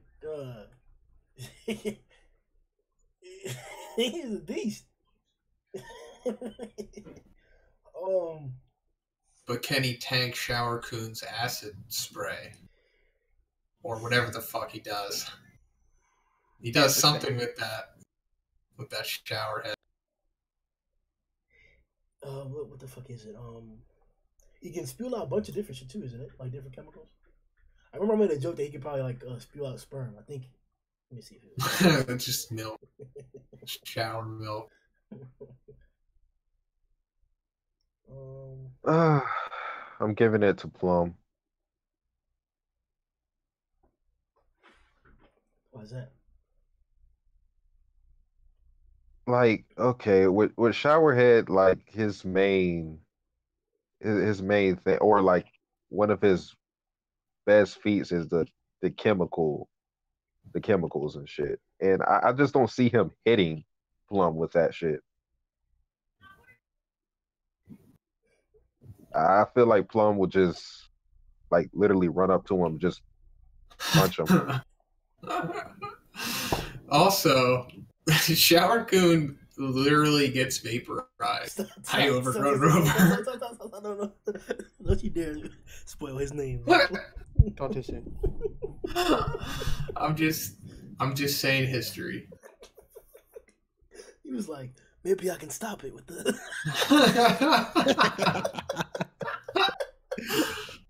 Oh, God. That's my boy. Great moment. All right, so I'm assuming we're gonna go with Plum 3-1. Plum. Yeah. Oh, all right. This is probably the only one he's gonna win anyway. Mm-hmm. All right, now we're on to the consolidation section. So this is everybody who lost. They get into the another set with each other, and then they're gonna go along as well. So up first we got Senior Centipede versus Choze. Choze. Yeah, Choze. I'll go with Choze. Choze's body, bro. And we got Dose S versus Demonic Fan. Actually, let me think about that for a second. I think it's actually Demonic Fan. Really? I don't know. Like, I don't know, man. That whip is fucking strong, but I don't. But also, Do S was able to still fight Ibuki even with their psychic powers. So, I mean, but like, how do we? Is it like? Oh, good point, Satsuki. So what do we? I think Demon Fan wins based off of that. we'll give it to Demonic Fan. Wait, did I say Super S? I mean Demonic Fan. I think Demonic Fan wins because he could repel Fubuki and Super S couldn't. What? But well, not that Super S couldn't, but Super S struggled. And not only did Demonic Fan not struggle, but he like wrecked everyone. So even if Super S has her little squad with her, they're getting wrecked too.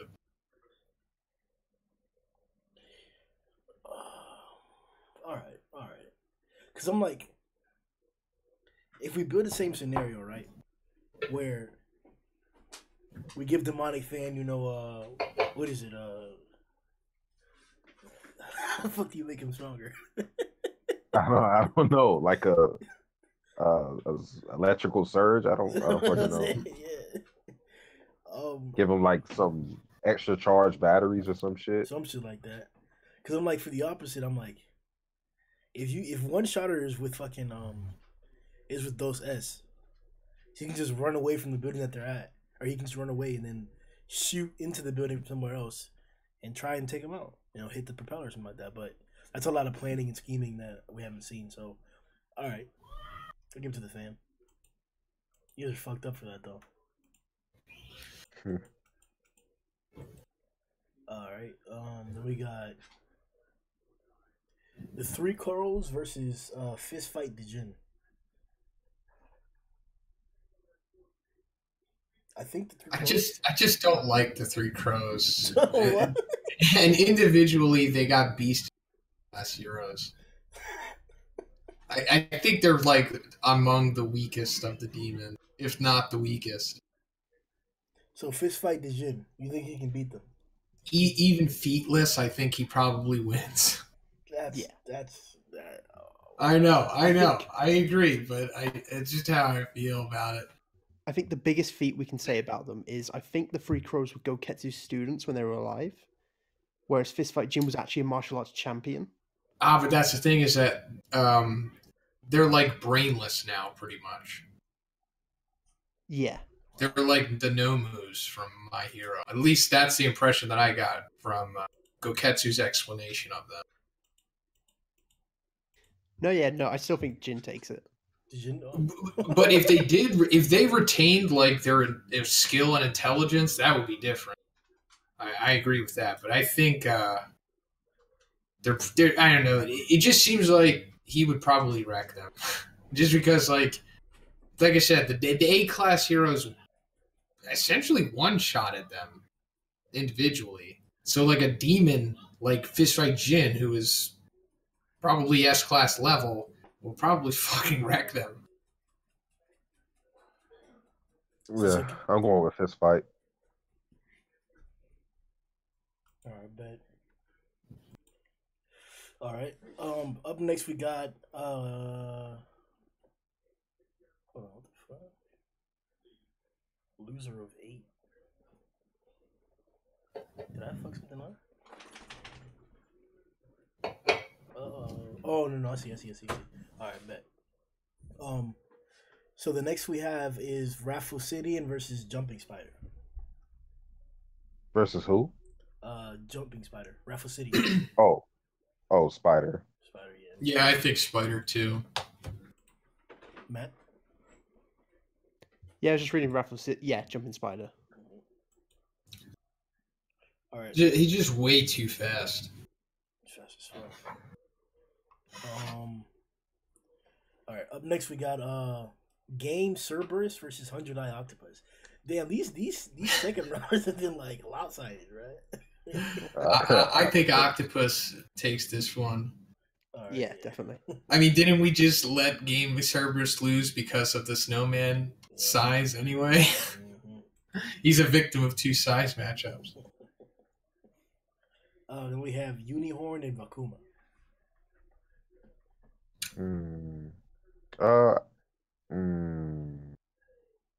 What does Unicorn do anything? Does his head spin or something like that? No, his only kind of real thing was he was like a combo with Super Mouse. Yeah, he becomes the spear for him to throw. That's right. Yeah, so he's really tough, at least. It's just, he can't really, as far as we know, he can't really do anything on his own. Maybe poke you with his head. A little bit. And that would beat Akuma, yeah. Shit. I mean, it's like... Go ahead. Go ahead.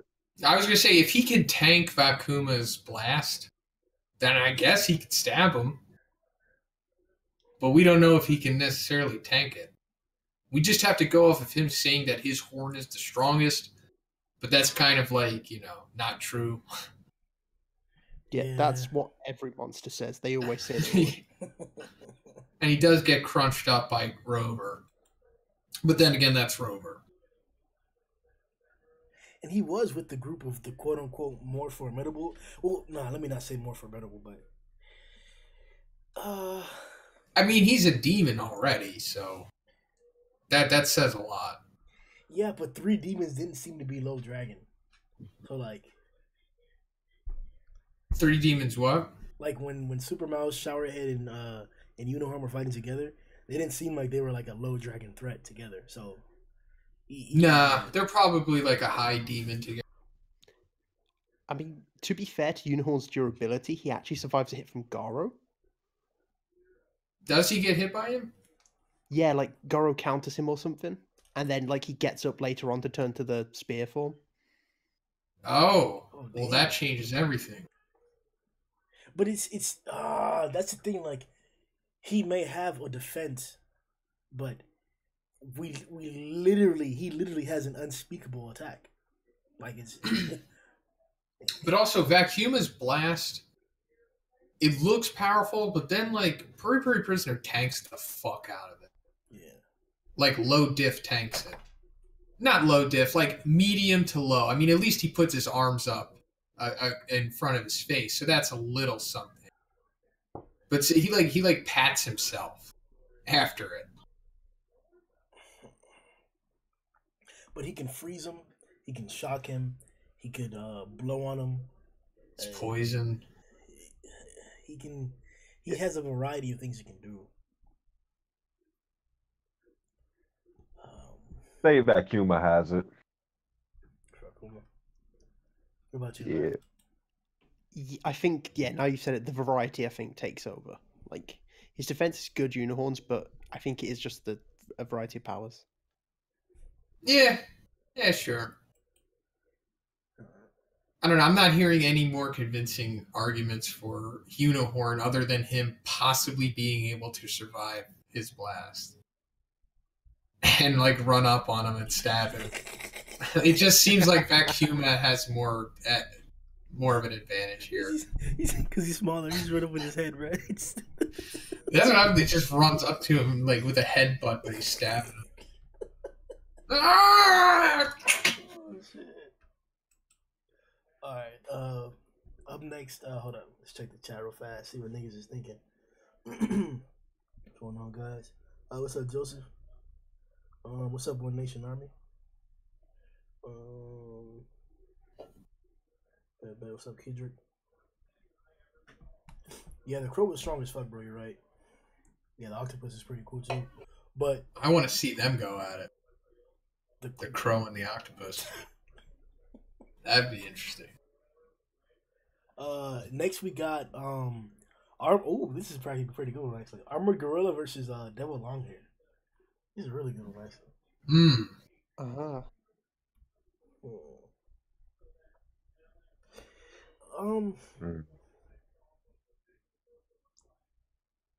Shit, man. It's all this fucking, like, he can get under his armor and he can pierce him. The same exact thing Ian was worried about. He has the same exact issue and possibility here. But Armored Gorilla is much, much more destructive. And he's not less agile than Ian or the guys. I would say, if anything, he's more agile from what we've seen. Did Armored Gorilla have any kind of, like, special attacks? Like long range, or was he all just close range? I think they were just close range from what I remember. A lot of melee attacks. Yeah, I just remember him, like, punching and shit. Yeah. Could be wrong. He got blasted by Genos, and then he jumped up. We didn't see it on screen. He jumped up, and then he slammed down on him from behind. So I'm saying, like, he's pretty agile even for that.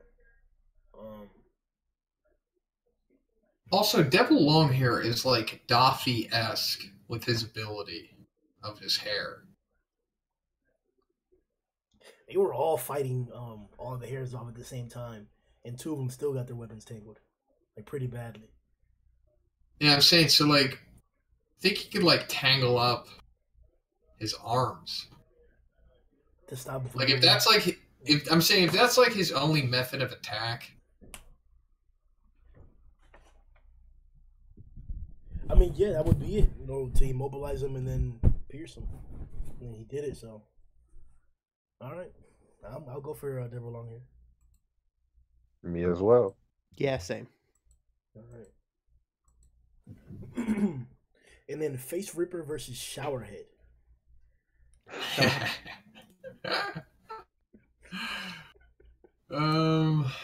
want my boy to win something, man. Nah, Face Ripper. I'll give the W to Face Ripper. Sure, why not? See you later, shower. All right. Top of the bracket. Here we go back to the big boys. All right. So we got Rhino Wrestler versus Mosquito Girl. Damn. Yeah. I'm thinking this. Wait, Mosquito Girl lost? No. This is we're back to the winners bracket. Yep. Okay. Speed or I guess piercing attack versus durability, I guess would be it. Cause she's way faster, way faster. She can fly. She beats him in strength as well, though, doesn't she? Does she? I have that image of her like tearing the buildings with like air pressure in a like transformed mode. That's what sticks with me. What? What chapter is it, bro? Let me go reread her. It's chapter 6, I think. Alright, because I'm like, she was doing what with wind? That is strong as hell. Is it called Saitama? Yeah. I'm going to that chapter too. Damn, no, she's agile as fuck, bro. She's literally flying around his beam. I'm seeing she's like almost dragon. Took his arm I mean, off she's like almost literally recreating what Nian did in chapter 105 against Prairie Prisoner. Damn, but Gino's got Gino's fast too, though, bro. Damn. Fuck, bro. And her swarm is tearing apart buildings like nothing. Is that? No, that's not. No. They're just flying around, okay.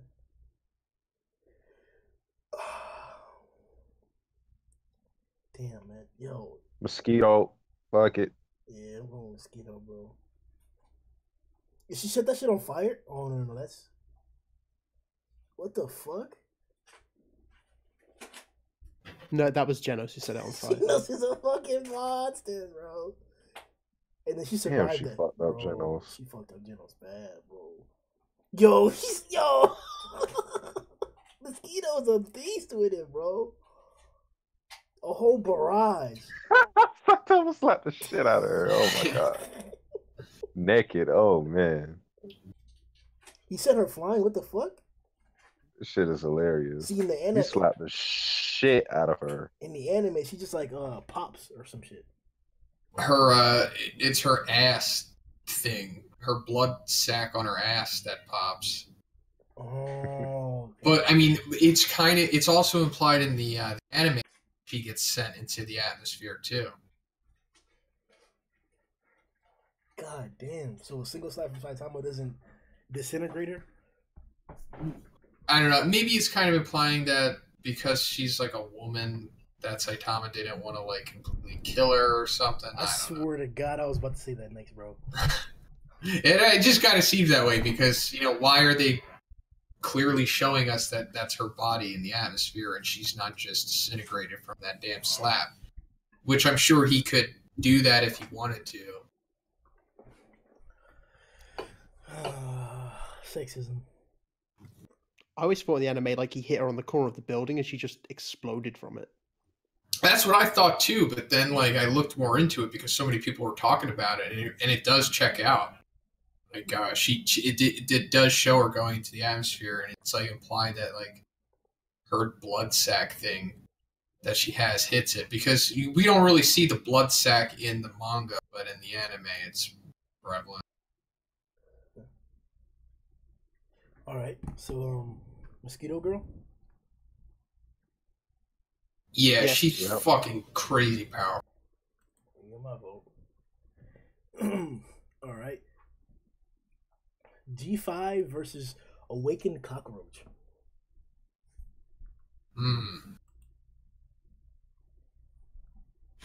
Oh, G5? Shit. We haven't seen anything from G5. That's what hurts him. I mean, like saying that he is fast enough to compete with Awakened Cockroach would be giving him too much. Yeah. But then I'm trying to look at the chapter to see his offensive capabilities because I'm not sure how destructive Awaken was. I know he could like he was like fucking playing around with Genos. Like he was legit doing some Sonic shit with Genos, but it doesn't matter if you don't hurt him. Yeah, I mean, I'm not going to sit here and say that he's like has a really powerful strength output like how Deep Sea King has. I think it's mainly like his thing is speed. And it all depends, like, is that enough to take care of G5? Yeah, the only feats I can think of for G5 are when obviously he captured the Rinky squad. Yeah, he soloed all of them. That's something I forgot until you just mentioned. Like, he soloed the fuck out of them, and they're pretty damn powerful. Yeah, and on top of that, he survived some of Child Emperor's gadgets as well, which gives him that durability for it too. And that adds to his hype. What I was talking about earlier before you came here, Matt, is that it's just that G5 is implied to be one of the stronger demons, just because of him surviving and getting out of that thing from Child Emperor, and then Child Emperor running away and saying that he's like way too powerful, that like we can't waste time on this guy. Oh yeah, definitely. I mean, obviously with the hype of the organization and everything for him too, and it being the upgrade to G4 as well, it makes sense he's been hyped up that much. And plus, in that chapter, we already saw Child Emperor take care of a demon, like no problem, in Phoenix Man. And then he runs into another demon, but this is a completely different story. Yeah, true. But Awakened walked up on Genos. No, that's the thing. Awakened Cockroach is incredibly powerful. He's one of the strongest demons, no question. One of the fastest, if not the fastest. But bro, he's going hand. No, I'm sorry. He's going complete hand to hand with Genos. Like his blast and his. Oh, I'm just post the panel so you see. This is impressive. Okay, I would give it, now that I think about it, to G5, partially because of that fight with Awakened Cockroach and Genos, because I'd say the main difference between them is intelligence. So, like, Awakened Cockroach was caught off guard by Genos' glue. And obviously, that's something to expect, but G5 seems a lot smarter from what we can tell as well. yeah, so he could probably figure out something. And I'm sure, I mean, this is just, we're just guessing here, but I'm sure he has more stuff than swords, but, you know, we don't know. But From this picture right here, bro, I'm inclined to think that he could block his blades as fast as he wanted to slice too. This guy is he's no, yeah, just what I'm saying. I don't think G5 can really compete with his speed. this is Cockroach is doing out here, bro. It's not like I don't think that balance like what we perceive and what is just given. All right. Great Glutton versus the Beast King. Beast King. Beast King? Beast King. Beast King. All right. Push through that one. Free Hugger versus Super Mouse. Wait, who did you say? Could you cut out for me? Free Hugger versus Super Mouse. A bit Oh, tougher. Super Mouse. Super Mouse. Hey, right. Just quick, what were Free Hugger's abilities? Was there any, like, hypnosis or something that made people want to hug him? Or Was it that? Hold up. I don't remember. I thought he just hugged you. Yeah. I didn't. I remember he had like a sign too. Yeah. Maybe that hypnotized you. Sign. I just said that because I don't know why anyone would actually go up and hug him otherwise. Oh shit.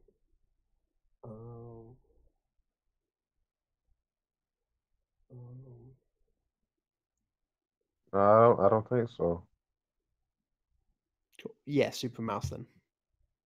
Yeah, but he's like he's just gonna throw a punch and then get a spike in his fucking fist and then pull it out. Like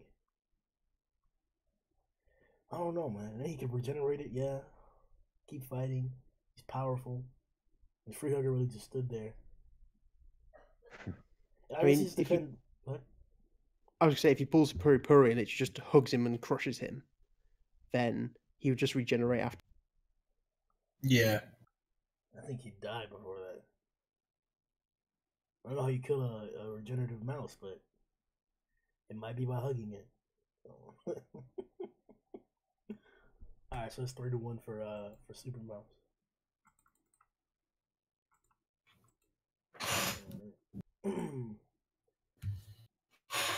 Alright, up next we got Giant Snowman versus Deep Sea King.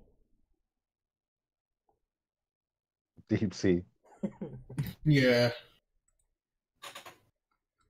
Say Matt? Yeah, Deep Sea.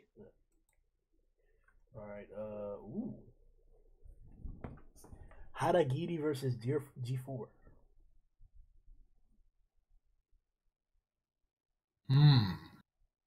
This is hard. Because it's like I guess Haragiri. I mean I would say his his one slash is probably way faster than anything G4 can do. But like, can he cut G4? I assume so. Well, he was part of that council of like those swordsmen. So I'm just the fact that so apparently he was sent to go convert them, and the ones that he couldn't convert, you're supposed to kill besides Atomic. So I'm assuming that Giro expected him or had expectations that he was strong enough to do that. I don't know what that means for the strength of the samurai, or if Giro really didn't know their strength in general. But I don't know. I think him being like given that job, just like Phoenix was and just like Neon was, Goketsu. His combat ability can't just be like simple speed. Like, that's what I'm thinking. So like I'm thinking like, let's say we're in a situation where he's not in the range of Haragiri to do that quick like split second attack, and then he has a chance to shoot off lasers or something like that. I'm not sure if he'll be able to hit him, because Genos is pretty agile, but I don't know. This guy seems like he might move faster. I'm not sure. What do you guys think? I'm going with Haragiri. Yeah, I think he can move like not in like the manner of like Flashy Flash or Sonic, but more like in like a small radius. You know, like the way that he moves in order to like cut you. Like he can move like within 5 feet, extremely fast. You know, like really agile. So maybe that is enough to evade G4's lasers. But also, if they were like to just run up on each other, like I think from what it appears that Haragiri's like main method of attack is similar to Atomic Samurai, where it's kind of like like the Old West with the revolvers. Yeah. It's just straight from the hip, boom, real quick. Just with the sword, and that's kind of what he does. So I assume that if he run up on G4. It's just boom, faster than Sound Slash. Quick draw. Maybe he'll talk a little shit, but then it's just boom. Matt? I'm gonna go G4, just because I think Haragiri is pretty arrogant at the same time, and I think because it's mostly because of two forms of G4 more than anything. I could see Haragiri like slicing up the first form, thinking he's won, and then G4 landing down a surprise attack on him or something.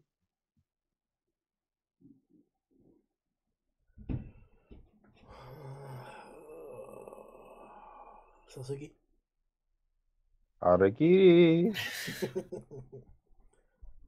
Alright, well, I set it in 31. Alright, that's for that bracket.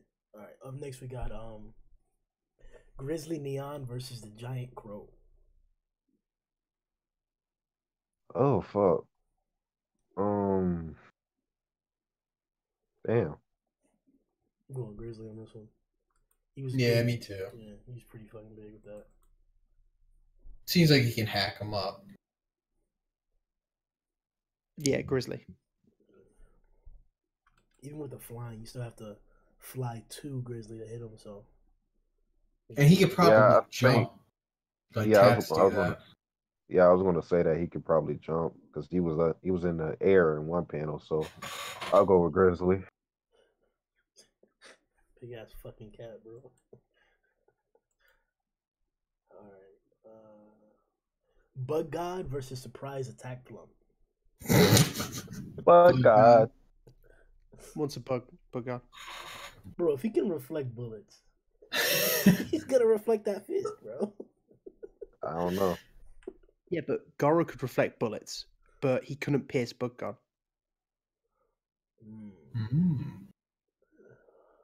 Fuck it, man.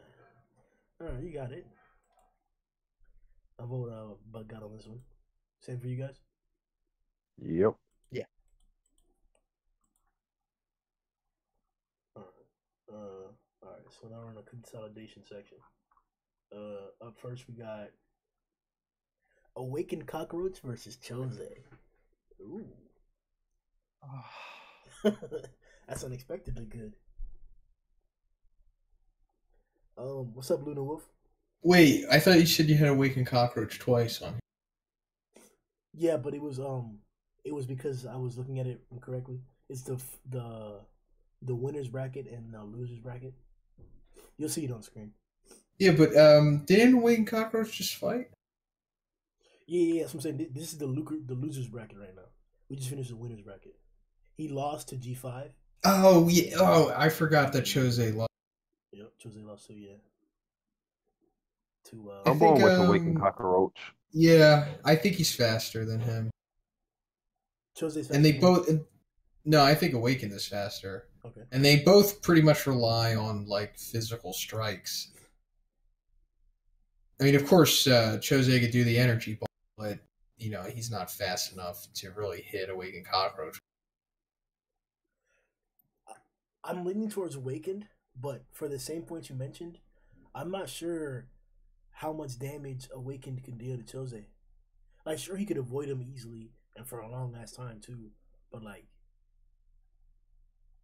because there was even at one point where Genos had he threw 2 punches at Cockroach, and then Cockroach, like, as he was dodging it, went up to Drew him, like tagging up Genos. But like Genos didn't fucking like die from that. He just flipped backwards and then he was able to catch himself actually and do a blast as he was catching himself. So I'm questioned as to how strong or how destructive Awakened can be compared to Choze, who was not only throwing beams but was going hand to hand with Shiryu himself.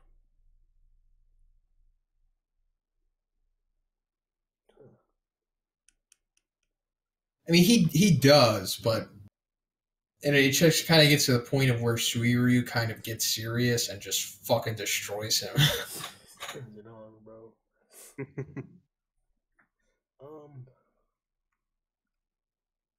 Yeah, I'm gonna have to push Awakened for this one. Yeah, Awakened. I think his movements are too sporadic as well. It wouldn't be the same as like Three versus Choze. Just looking at like the panels of him moving around the buildings, it's not like a human move. It's like a bug moving around a building.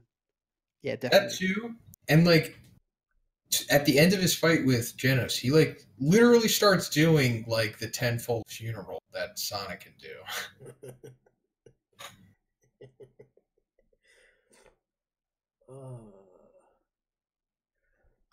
All right, so Awakened over Choze.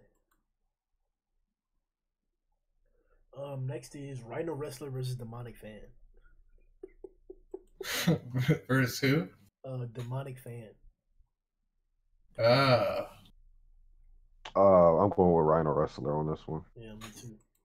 Yeah, I mean, maybe he could resist being completely blown away and then just ram him. That's literally what I picture. Him having like his hand up, just pushing him up against the wind and then getting to him eventually. Huh. That fan was pretty strong, huh? Alright, so Rhino Wrestler wins that one. Next matchup is Free Hugger versus Fist Fight Djin. This is like it kind of seems like it's a bad matchup for Fist Fight Djin. I think it is Free Hugger, yeah. No Free Hugger with this one. Yeah. Yeah, he uses his genjutsu on the Fist Fight Djin and makes him hug him. That really scared me for a second, Matt. When you said he had hypnosis to get people in, I was like, damn, he's strong as fuck. Pooty's a beast for that. All right. Ooh, this is a pretty good one. Great Glutton versus Jumping Spider. I'm going with Spider. Yeah, Spider definitely seems faster.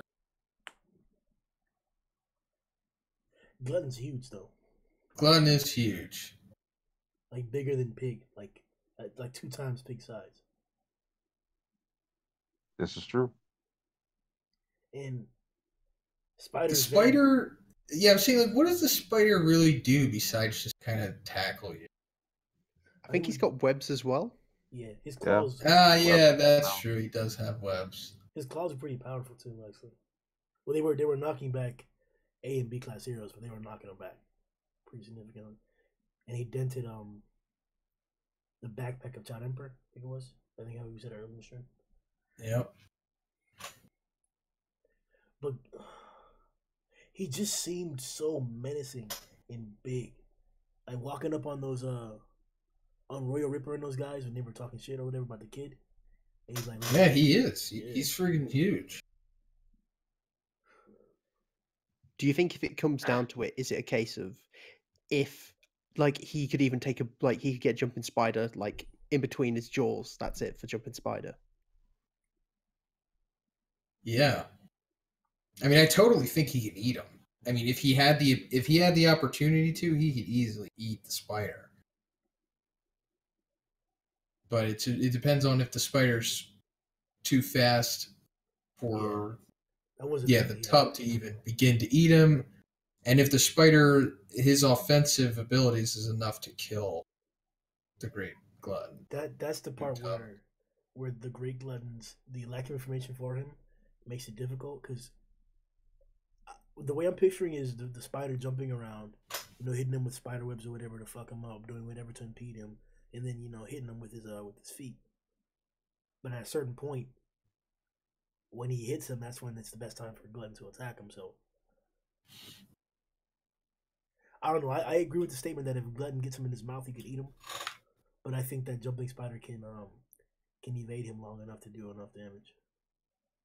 With the spider. Yeah, I'm on board with that. Yeah, I agree. All right, we in there. Oh, all right.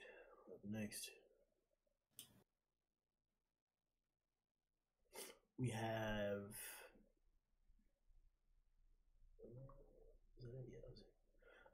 G4 versus 100-Eye Octopus. Huh. 100-Eye Octopus. 100-Eye? Yeah. Yeah, it's 100-Eye. Okay. Because what's his face?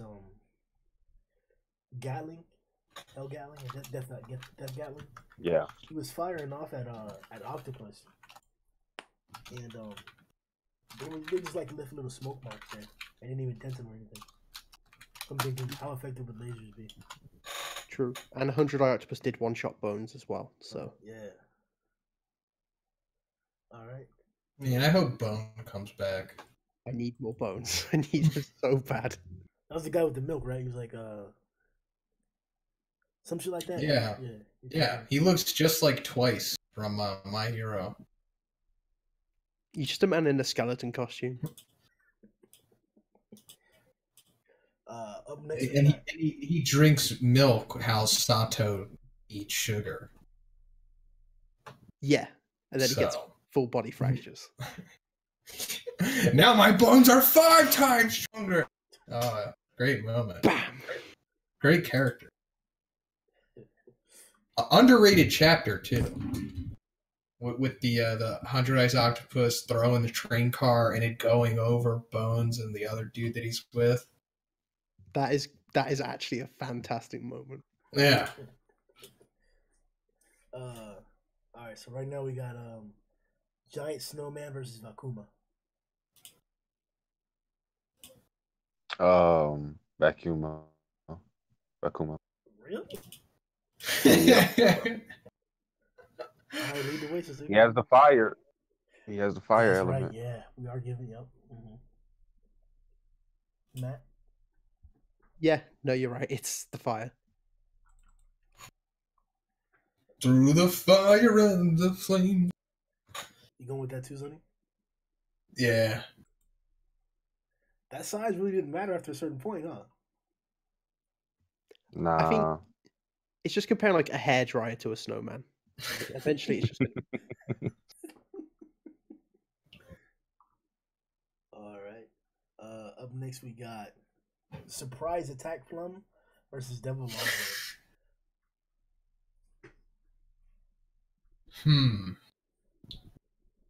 I want to say Devil Longhair wins, but bullet defense again.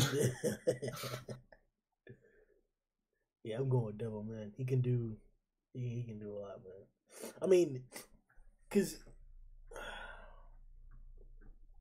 so the guy literally died by having a hole blown through his shit. So there is a limit to like the elastic or reflective property to his skin or whatever. It's just it'd be a question of how do we believe that Devil Longhair can get through it? Be the question. I do. I mean, the hair was able to pierce through the ground. That's crazy. I'm going with Devil Long Damn, Hair. that's right. He was attacking from underground too. Yeah, you got it. Yeah, he's like a less broken Flamingo. Matt? Who was that? Sorry. Attack Plum versus Longhair. Yeah, Devil Longhair. Then yeah. All right. Next we got the Giant Crow versus Face Ripper.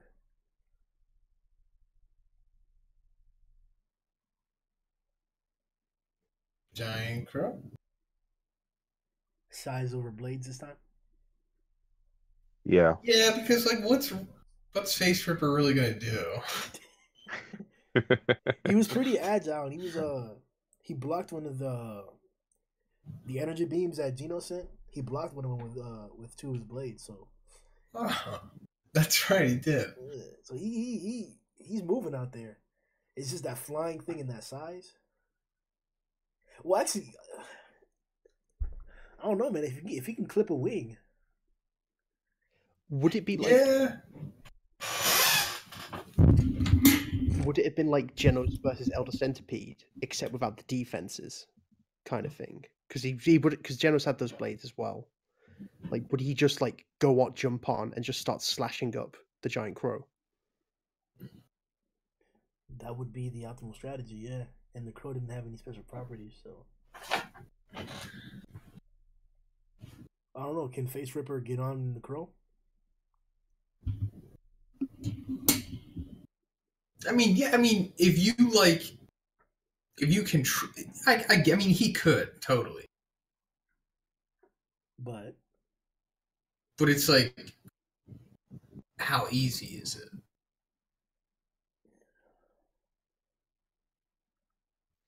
I think is he? Sorry, go on. I was gonna say the one attack that we saw from him was a beak attack.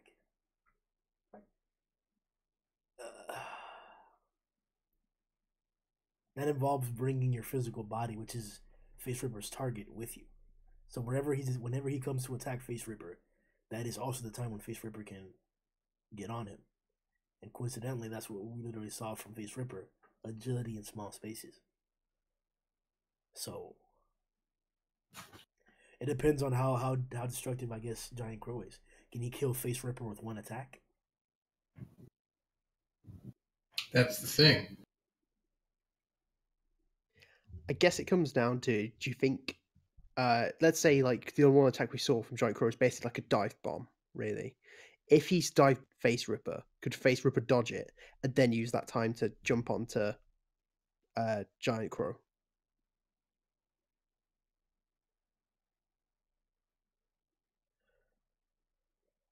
That's option one. I suppose so. It just, I mean, now that now that you're putting it that way, I guess Face Ripper could win.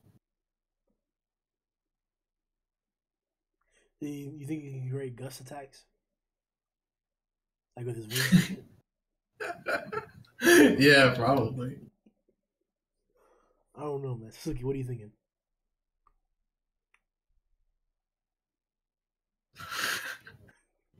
Well, I think he muted him. He was beating me probably. He stumped. Oh wait, me? Yeah. I didn't hear you. Yeah, I didn't hear you. What I'm still going with Giant Crow. Giant Crow? I'm going with Giant Crow. Right. You know what? I'll go with Giant Crow too, and I guess that'll tie it, and we can see what the chat says. See what the chat says. All right, let's get that vote, guys. Wait for the message.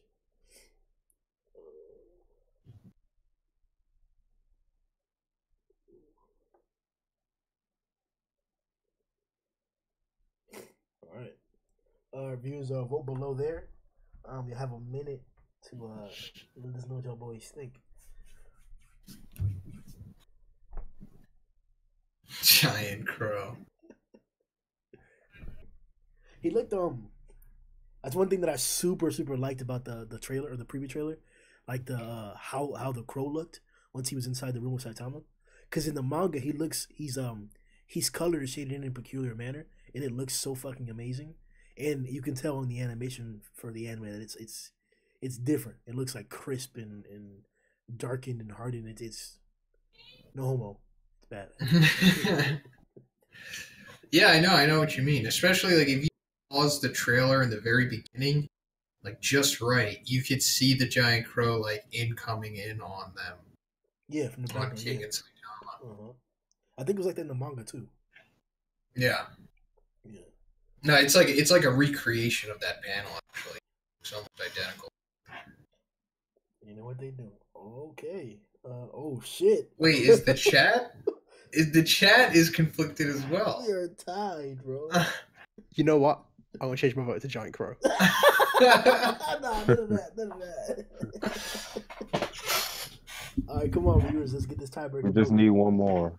I We need just Giant need Crow one more. versus Beast Yeah. King. Whoever votes next, that'll be the last vote. Let's see. Face Ripper or Giant Crow?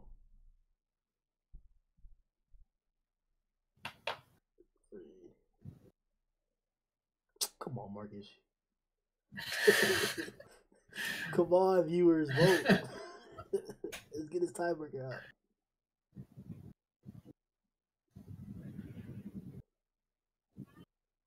Damn, Satsuki. They talking shit out here, bro.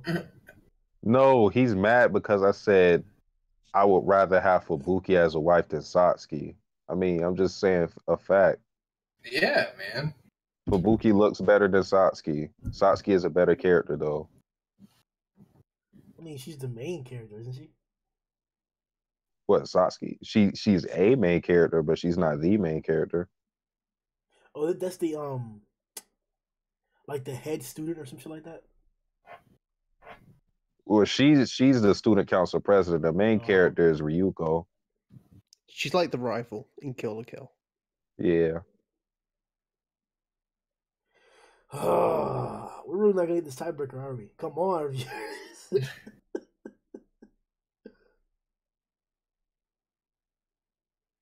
No, I don't think we're gonna get an answer. All right, Matt. So you going with Giant Crow?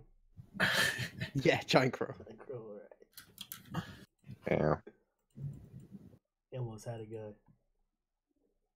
All right. That's the first bracket. All right. That was the first preliminary round. That's the end of the group stage. On to the final stage.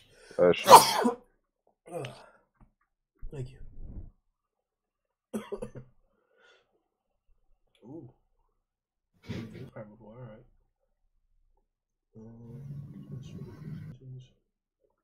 Wow, so we can swap people out even too. Okay. Once this comes up on the screen, tell me if you guys want to adjust any of the matchups or anything, or if we should. We probably just leave it like this, right? I think we have to. I bet.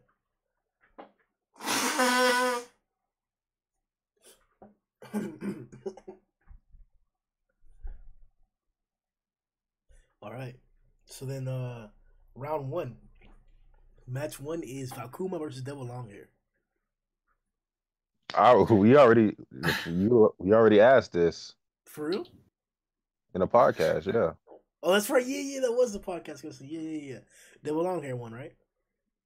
No, Devil Longhair lost. It was like 70. It was like I want to say like 72% for Vakuma, but I went with Devil Longhair, so same thing. Devil Longhair. Yeah, I go with Devil Longhair too. Yeah, same. All right. Devil Longhair works his way back into contention. All right. Up next is 100-Eye Octopus versus Giant Crow.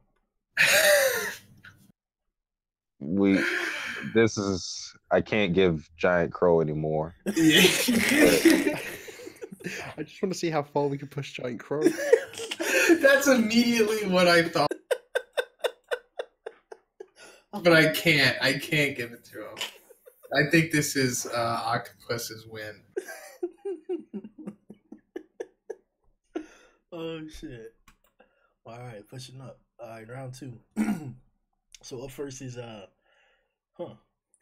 Mosquito Girl versus Devil Longhair. Mosquito Girl. Mosquito Girl. Way too fast. All right, I'm gonna pop in there too with that.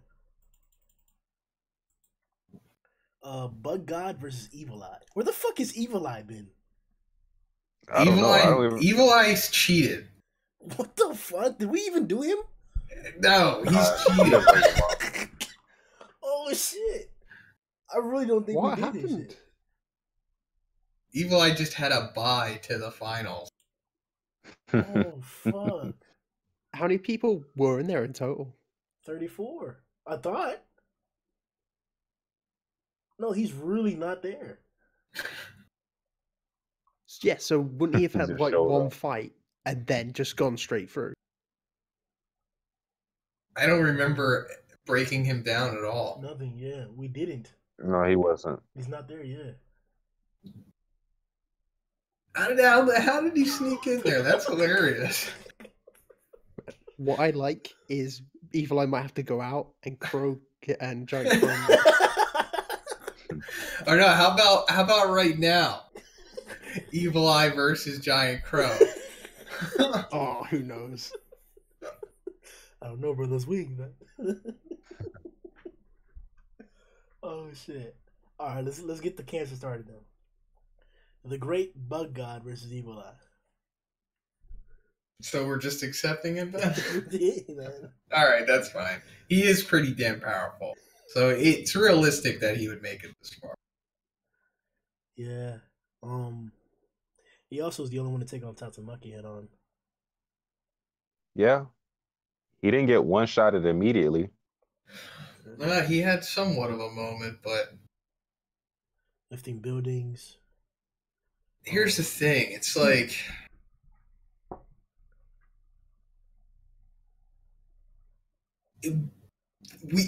Evil Eye is clearly multi-building level. He like juggled buildings and shit.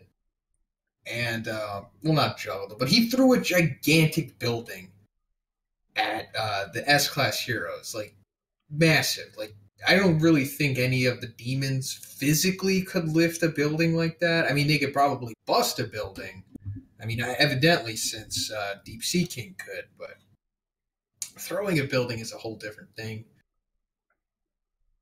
And he also throws like the train cars. So it's like, and he can fly. So he's just like a demon level Esper essentially. So he's much stronger than Fubuki, but weaker, of course, than Tatsumaki. So it's like, what can Bug God really do against him? I don't even think we had confirmation that Evil Eye is a demon. No, that we don't. He literally has disaster level. Like they go out of their way to give him unknown. Yeah. So we could just take him out and put in Giant. If you want, that's just an option. Take him out and put in who? Giant Crow. Giant Crow. Hey. Alright, so Evil Eye got this one, bro. Y'all niggas tripping. Oh shit. Hopping in the chat real fast. Marcus says that Bug God is taking everything Evil Eye is throwing at him. Well, what if he just throws Bug God himself? That's what I'm saying. Yep. Just like throw him in like a jar of Raid or something. Up next we got Super Mouse versus Jumping Spider. Yeah, this is it. These are all the tough guys right here. Yeah. What are you thinking? I felt like didn't we say this shit before? I thought these guys lost. I guess they didn't. This is so I guess what they did is the consolidation bracket, and then the winners bracket. They mixed them together. The winners for each, because the group stages was like a double elimination. So you lose one time and you go into the losers bracket, and then if you lose again, you're out. Gotcha. I think Super Mouse. Yeah, it feels like I don't know. It feels like we had like a similar matchup with Jumping Spider and somebody else. I don't know who it was though. Glutton? But I'm going with Super Mouse. No, it wasn't Glutton. Yeah, he fought like 2 people. Yeah, I'll give it to Super Mouse, but just quickly, Grimm, looking at the Pure Blood's there. Did you guys talk about Pure Blood? Oh, we didn't. That's the matchup that we should do. Wait, all right. So let's undo Bug God versus Evil Eye, and let's put Evil Eye versus Pure Blood, and then the winner of that faces Bug God. Grimm, what has happened with Because this? that's like the only 2 missing links here. Hold on. So they should face each other. Let me see if we can do that, because I don't know if we can anymore. Yeah. Pure Blood has to be That'd on be a there. badass monster. Pure God. He has a name already, and it's Giant Crow. Giant Crow versus Showerhead. Oh, don't make me choose. That's the dream match. That's going to be the OVA for season 2. What can reactivate this? Well, I mean, all you have to do is just... Oh, wait, you can't go back? Like, in the tournament? Like, you can't undo Evil Eye winning? Yeah, hold up. Undo what? Undo Evil Just Eye. Undo Evil Eye winning. Okay. And then just keep Evil Eye in his original bracket with Bug God. And then let's instead of showing it, let's just say Bug God versus... Evil Eye versus Pure Blood. Yeah, they're in their own separate bracket. Yeah, hold on. Explain exactly what you want to do, because... Well, I'm saying just a simple fix would just undo Evil Eye's win against Bug God. Uh-huh. And then just like... not even including it, let's just only vocally say it. Pure Blood versus Evil Eye. And then whoever we decide wins off of that will just represent Evil Eye, who is already in the tournament. So like if Evil Eye beats Pure Blood, he could stay where he is, and then I guess we decide that he defeats Bug God. But if Pure Blood wins, then we'll just say that Evil Eye represents Pure Blood in the tournament. So we don't have to swap him out. Well, Pure Blood is in the tournament, though. Oh, he is? Where is he? He's facing Grizzly Neon toward the 3rd from the bottom. Oh, damn it. What about Royal Ripper, then? Oh, yeah. What happened? We've been... Ew. He's in here. Isn't he in here, too? What the fuck is going on with this thing, bro? Hold up. I know I put him in here. Let me see. Yeah, I think we skipped like 3 matches somehow.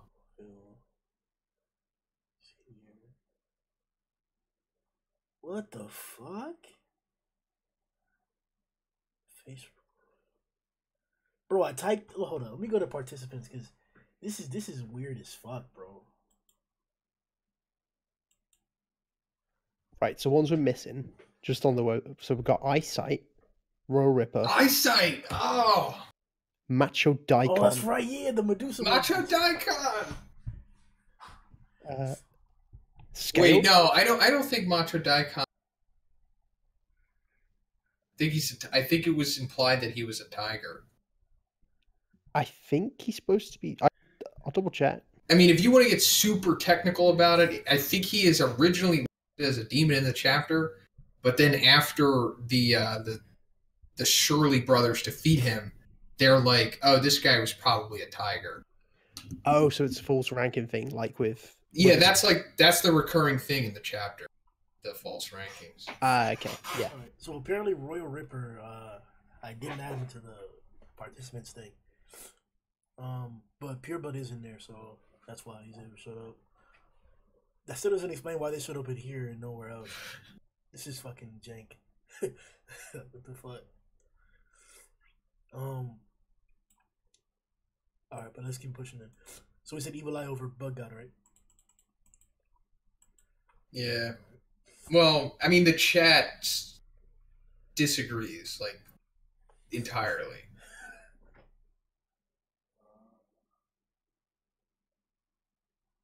Damn, y'all creditless. Mark is bad. Oh, shit. Sorry, Marcus. You just one vote, bro. Alright, that's right. Super Mouse versus Jumping Spider. Super Mouse. Super Mouse. Super Mouse. Yeah, Super Mouse. I'm going with Spider. 3-1, Super Mouse. Alright, another big one. Deep Sea versus Awakened Cockroach. Deep Sea King. Deep Sea. Oh, man, I can't wait for Deep Sea King versus who I think is going to win the next one. Deep Sea. Deep Sea. Alright. Whoa, with Awakened, bro. Nah, I gotta go with Deep, bro. He's too fast. He's just as fast. Alright. G5 versus 100 Eye Octopus. Oh, man. Bro, I feel like I feel like G5 defeated Awakened Cockroach. Did he defeat Awakened Cockroach? Nah, it was somebody else, wasn't it? Oh, no, never mind. Yeah, that was... Let me see. No, I'm sorry. Awakened Cockroach defeated Choze. Yeah. Then who did G5 just defeat? Let's see.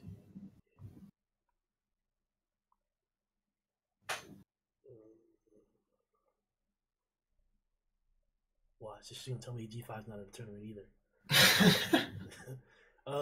No, yeah, G5 just beat Awakened Cockroach. Oh. That was the stream, yeah. And then Awakened Cockroach beat Choze 4-0. Right, Grimm, question then, because I know how you feel. Is G5 just a repeat of Flashy Flash against 100 Eye? Say it again. Hmm. Is G5 just like a repeat of Flashy Flash against 100 Eye? He's just going to stab his eyes out, but that's just going to make him mad. G5 is getting slammed down quick as fuck. I'm sorry. He's nothing but a limited mobile samurai who has exceptional anti-tech and probably incredible offensive capability within a certain range, but he's not damaging a big ass octopus like that. Yeah, we haven't really seen enough of him to support that he could. I'm not saying he doesn't. Like, he could definitely have something for that. Like air slashes, I'm expecting that. Projectiles, I'm expecting that. I just see it. Yeah, I mean, I'm leaning towards the octopus myself. Yeah, I'll give it to 100 Eye. Satsuki? Octopus.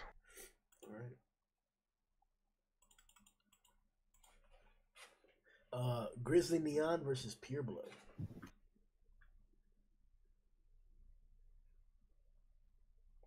Fuck. Oh shit! Hold up. The chat is mad that Cockroach lost that.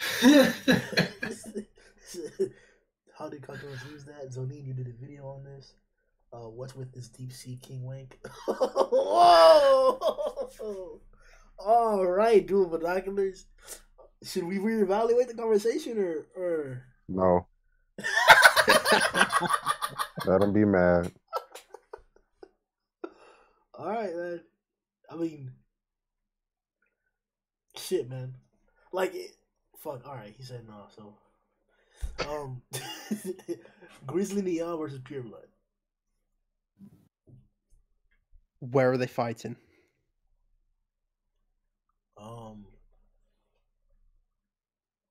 So, 10 humans or 10 monsters just jumped off of a building above a big ass cat's nest, and half of their legs are broken and they're bleeding out. And then Pureblood comes through and he stumbles upon the nest of Grizzly Neon with his two younger, smaller siblings or family members there. Blood all everywhere and shit splattering out of them. I don't know. I feel like Pureblood wins this. I think he's faster, probably nearly as powerful, and he has like that bat form. He can suck its blood, and he can regenerate too. Yeah, Neon really just seems like he has brute strength. He's definitely somewhat agile. He's fast, but compared to like Pureblood Speed Blitz zombie man. And he caught those powerful ass bullets barehanded too. Yeah, you got it. Yeah, Pureblood. Matt? Yeah, Pureblood.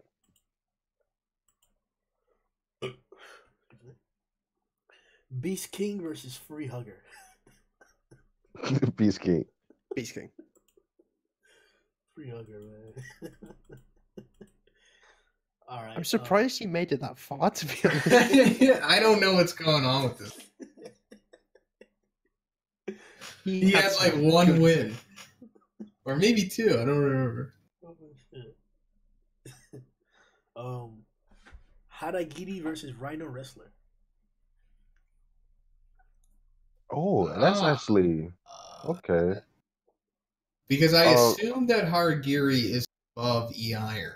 He's obviously below Atomic Samurai. So does that mean that in-between level is enough to take care of Rhino Wrestler? Well, if E-Iron was like a 60 and Atomic was 100, could we say like Haragiri's about an 80 then? Yeah, like 75, 80. I think around there. Demoralize him. I'm going with Haragiri. Yeah, I think that's fair to say. All right. 4-0. Third round. Getting big boys out here. Mosquito Girl versus Evil Eye. Mosquito Girl. Wow. Too fast. I think a lot of that swarm is dying. I'm honestly just thinking about her blood form. That's what I've been basing all of this off. Unless we're taking that away from her, then it's a different story. No, everybody's got their full power here. Yeah, I think her blood form is like just too fast for like Evil Eye to compete with. Because that was like the main argument that Hellfire and Espers. It was like, we'll just have to be faster than what they can think or something like that. Yeah, plus if he starts throwing buildings out, she's just going to slice them up and just charge straight through it. Yeah, that too. Okay, yeah. Okay, you got me with that one. His offensive can be easily broken through. All right. Damn, bro, I thought that psychic shit was going to help him, but...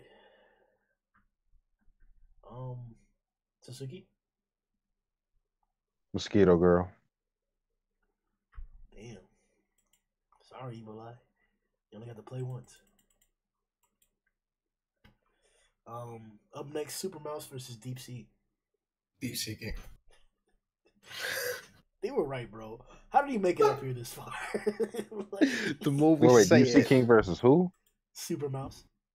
Oh, Deep Sea King. Yeah. Sorry. Sorry, guys. He's still going on. the chat hates us. It's Deep Sea King. Yo, hey, binoculars, bro. I feel awakened and stronger than the niggas too, bro. But hey, it's them, not me. I get your argument, Double Binoculars, I really do, but it's too late now. Oh shit. All right. On to the next one. 100-Eye Octopus versus Pureblood.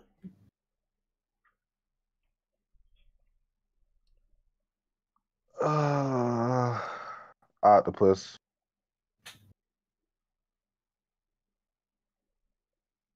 Matt.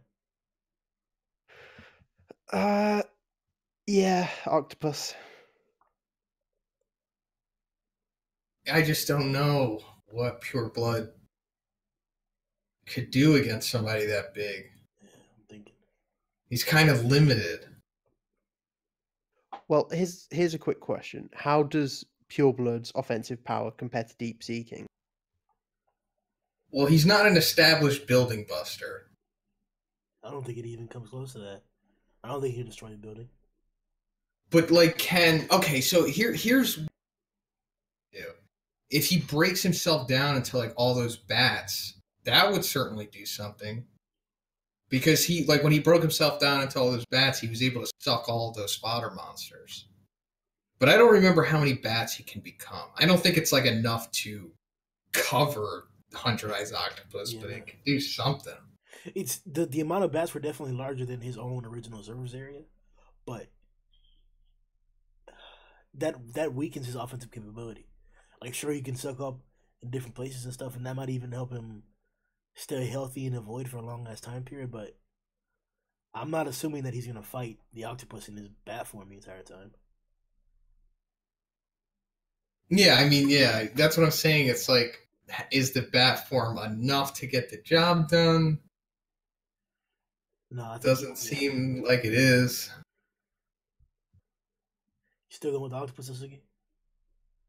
Oh, and he has a blade too. He has like that wing blade on his arm. Oh, that's right. Yeah. He could turn his clothes into like yeah.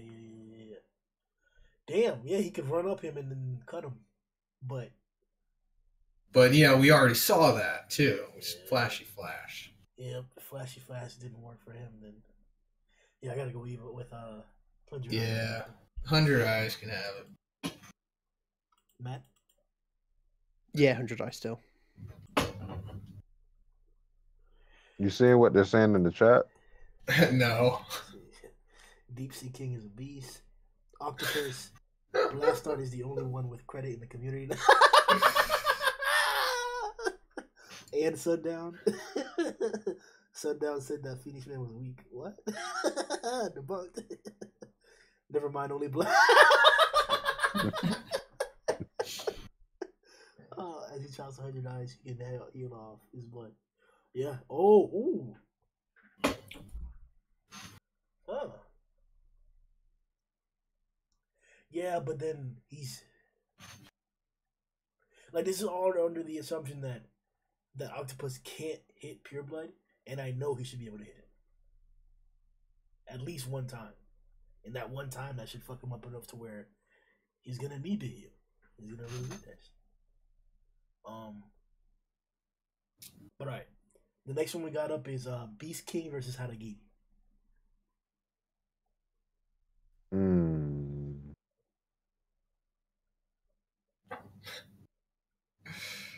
I want Beast King to win, but I don't. I don't know. Because, alright, here's the thing. I know Beast King can defeat 100 Eyes Octopus and go to the finals, which is what I want. But I don't know if he can survive Haragiri's attack. We don't know his durability, that's the problem. Exactly. Beast King beats Haragiri in power, but Haragiri beats Beast King in speed. So, what does it come down to? It's like if they run up on each other, I'm thinking it's just like all of other Harigiri's fights so far. Just boom. Just one hit and taking him out. That's the thing, like, if it wasn't Saitama who hit him, we could see somewhat what his durability was. Because you can't be, quote-unquote, the second strongest in the Evolution House and not have crazy durability like fucking Carnage Kabuto seemed like he had. So... Because for sure, just looking at the other row, he's definitely stronger than Mosquito Girl. Because he's the number 2, Mosquito Girl was the prototype. Yeah. Damn. But that was Mosquito Girl without the blood, though. Like, I don't think that's a count. I don't think he's like saying, like, even if Mosquito Girl drank all the blood, I'm still stronger than her. You know what I mean? Like, base Mosquito Girl, definitely he's stronger than her.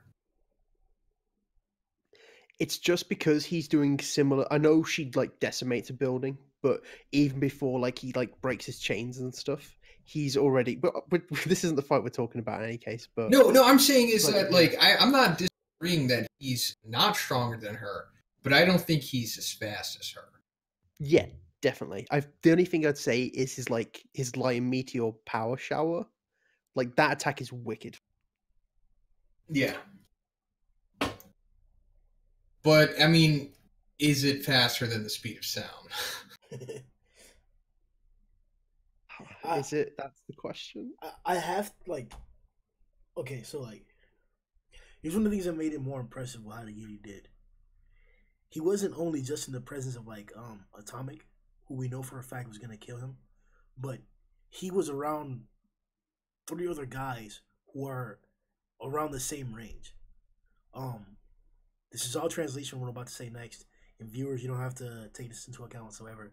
But from the dialogue, to me, the old man, I forgot the old man's name was. He had like weird eyes. He was asking if Atomic really needed help to bring down Goro. And he then asked how strong were the heroes in the association compared to himself. And Atomic mentioned, the first hero that he mentioned was actually Bang. So it made me think, okay, so Atomic is saying that this guy's power level is around the top class of the S class, or at least confirmed S class. And Harigiri was willing to fight all of them at the same time in the same room. Whether he was going to die or not, lose or not, whether he understood Atomic Samurai's true power or not, he still attempted it. So I'm like, I'm not sure if Beast King can really, like, take one hit from a guy who's willing to fight 3 niggas that are that strong. Wait, I just remembered something as you were saying that. Does Harigiri say that before he became a monster, his draw was faster than the speed of sound? Yes. No. Well, does it? Was it before? I swear he says it before. Yeah. So we're not even accounting for how much stronger and faster he becomes after becoming a monster. He said I'm pretty sure he said several. It's way faster. He mentioned that it's way faster. I know that for sure. It's way, way, way above that. But I'll try and find it. Yeah, okay, but because you're fuck, man. That's what makes it so hard because Atomic is clearly like he chopped him up into pieces before he even got his blade off.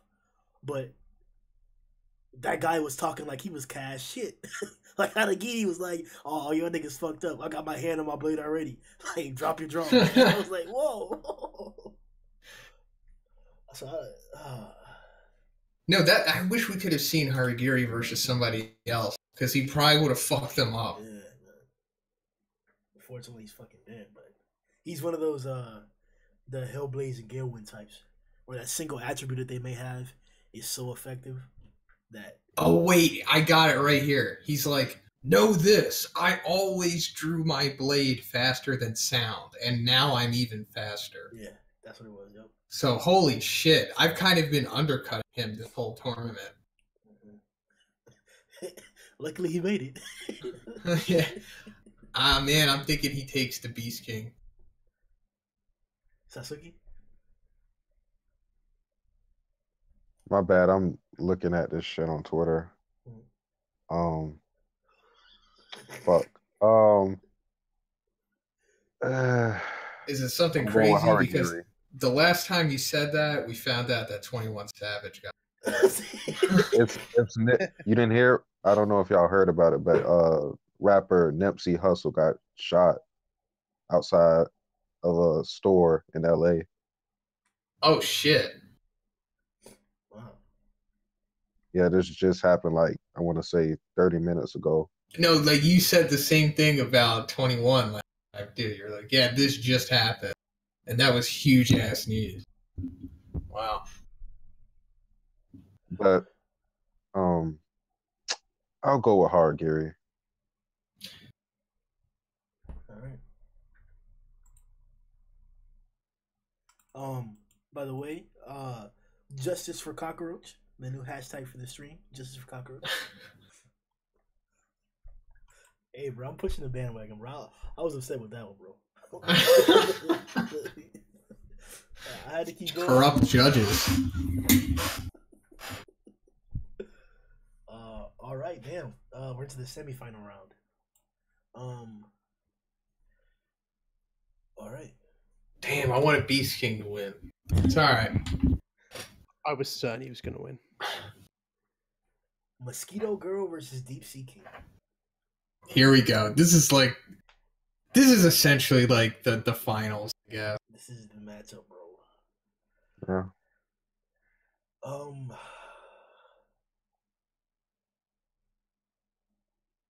Fuck, man. So I think we have a better idea of how fast Deep Sea King is because we saw him actually go against someone who we know how fast they truly are in Sonic. And he was almost on that level. And the Genos that Mosquito Girl was completely outclassing was like a base Genos, essentially. And after Genos gets upgraded with G4, he becomes, almost as fast as Sonic as well. Or maybe just as fast as Sonic. It all really depends on how you interpret his fight against him in Chapter 42 or whatever it is. So, I don't know. What do you guys think? I'm thinking. Yeah, I'm over that same mindset. We don't really know how. I mean, Mosquito Girl's performance in the fight was against a Genos at the very start of One Punch Man, and Genos fighting Deep Sea King is a completely different person. But I don't fucking know. Fuck. I mean, Damn. Genos is a different person by the time he's fighting Deep Sea King. He's already had a few upgrades at that point.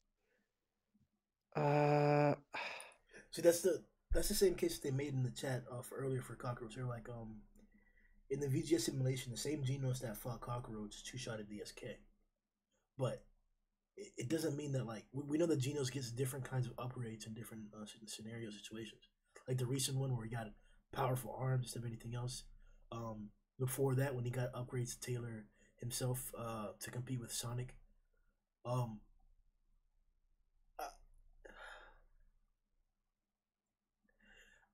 The thing that I just saw was her flying around a beam that Genos threw. I don't think the beams that Kuseno was making are improving by going faster. I think it's like more destructiveness. Even if it's both, she was easily toying with the beam. She almost outran the beam that she threw at him, that he threw at her. I can't say that's just faster than what Deep Sea King did, because as you mentioned, he is being scaled next to Sonic. I think they both have the ability to, if they can connect with each other, they'll likely defeat each other. Like, she can cut through buildings and Deep Sea King can bust buildings. So they're kind of around the same output. It just comes down to speed, is what I'm mainly just in my opinion at least. And I don't think Deep Sea King is going to tank one of her slashes. Like, I think if she gets a clean cut on him, he's pretty much done. Really? That motherfucker I mean, why not? got big. That motherfucker got big. Well, I mean, if she goes for like his head or something, just I mean, although she does hack up Genos everything but his head. How much does durability come into this fight? Just because I'm thinking at the beginning, obviously, like at the start, Genos ripped off her legs. Obviously, this was before she transformed, but I would take that she's pretty fragile at the very least. Whereas when Genos fought Deep Sea King later on, like they were trading blows fairly equally. Yeah, but that was well. I'm mainly thinking of fully hydrated Deep Sea King versus full blood Mosquito Girl. As we're like when Genos was getting successful against Deep Sea King at the end of that fight, he was kind of like in between hydrated and dry because he got hit with that fire blast. Yeah, and he shrunk a little bit.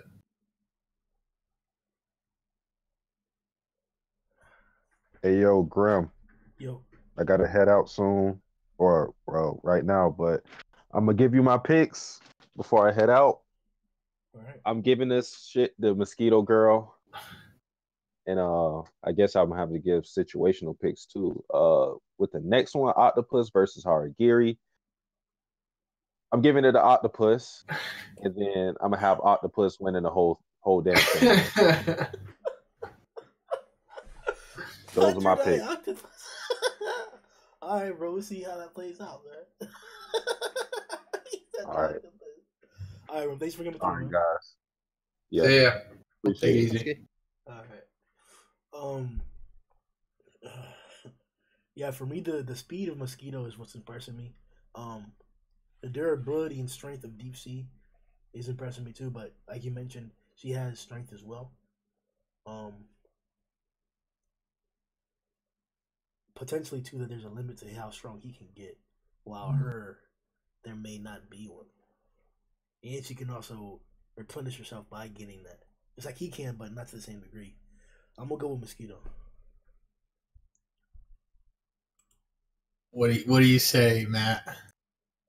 No.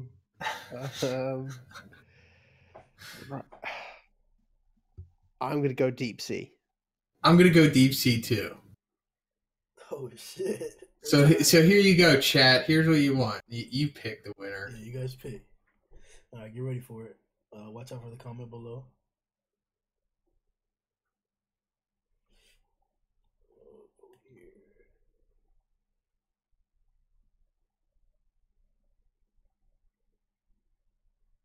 Look, whoever wins, we lose in any case. Bro, I did not expect these guys to be up here. Like I was telling the viewers in the beginning that I wanted to do this because I have a video coming up. It's either gonna be the top something for demons, the top something else for demons, and depending on the outcome of the tournament, I'll choose a video. And I was not expecting this. They're gonna hate that video too. I'm sorry. You just consider it at this point. Oh shit! I mean, it's not like we didn't break it down, man. Deep sea, sea. He's awakened, yo, Marcus. Oh shit! 3 deep seas. All right, man. I think it happened. Yeah, cockroach, mosquitoes. All right, 1 vote for the mosquito. Shower. You can stop, man. All right, he's the best. Wow, man. For real, bro. Niggas love Deep Sea, bro. He's a beast. And he's cool. One of the best arcs. Yeah. All right. And then 100-Eye Octopus versus Harigiri. I don't think we can give it to Harigiri because of the whole basis of 100 Eyes Octopus making it this far is because he's been winning against guys who can only slash him. He's gotten real lucky this tournament. It's a bad matchup for Harigiri more than anything. Yeah, I'm saying he has the one draw slash thing, but how far can that take him? Like 100 Eyes Octopus. And based off of what we saw against Flash, it doesn't seem very far. Just a second, guys. Was one of the first fights 100 Eyes Octopus versus Deep Sea King? Wait, was it? Hold on, let me take it. That was their first fight. Wow. That's amazing. We were debating how the tentacles would work on Deep Sea King. They'd constrict him. Oh shit! Deep Sea Wow. King versus 100 Eyes Octopus. Deep Sea King won 3-1. What? Yo, And that's probably how it's going to happen again anyway. Wow. Yo, looking back on this now, what? With the arguments that we've been saying for Octopus, bro, Deep Sea shouldn't have won that. No, I'm still going to pick Deep Sea King to win that. Yeah. I think his building busting strength is enough to take care of that bastard. Speed, building busting strength. Yo, this is showing that matchups really matter. Because I don't think Deep Sea. No, absolutely. Yeah, is Deep Sea. Haragiri. Both Haragiri and the 100 Eyes Octopus have had great matches. Yeah. Guys, Free Hugger made it to the finals. Matchups absolutely matter in One Punch Man. All right. 2-1, right? Do we have to do the vote with the chat for this one because it's the finals? Sure. Yeah, why not? Yeah. All right, chat. Right below this, and let's see what comes out on top. Remember, name only, please. I can't believe it. This is a problem, bro. It's the circle of life. literally, they got it. Like, that doesn't happen, bro. This tournament is jank as fuck, bro. Like, first, Evil Eye comes out of nowhere. Literally out of nowhere. And now, 100 Eye versus Seeking again, bro. Dang. Octopus, Hadagiri. Okay, so it's 3-2 right now. We're gonna give you guys another 30 seconds, viewers, because this is like one of the final tiebreakers. Oh. 3-3. What's up, Dr. Poochie? James W. showing chains up after he got that DSK. DC King money. Oh shit! Look, bro. DC King's all right, man. Damn. I'm so proud that there's so many Cockroach fans out here, bro. That's my boy. Shit, are we fucking... I'm about to make a Seth the Programmer style Deep Sea King video now. The strongest demon. Deep Sea King is way stronger. I think that's about it, yeah. 3 for Hadagiri, 3 for Octopus. So that makes it 100 Eyes wins. Yeah. Cool. So and and Satsuki's too, as a matter of fact. We gotta add Satsuki's vote in there too. Satsuki just wants 100 Eyes to thing. All right, damn. It came through. DC versus 100 Eyes. Yay, Deep Sea King wins. Just like I planned the whole time. Bro, Can we just get the Death Note bro. theme in at this point, please? This is Wait, ridiculous. the in-show theme? Yeah, just the choir singing. Yeah. Just as you eat a potato chip.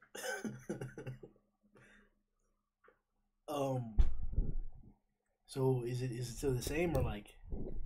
It's the same for me. What about the bronze match?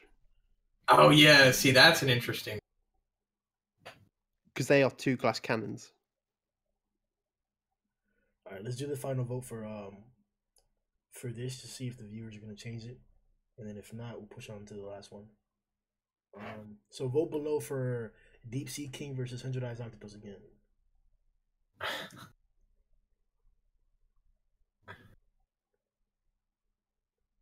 It's just crazy, bro.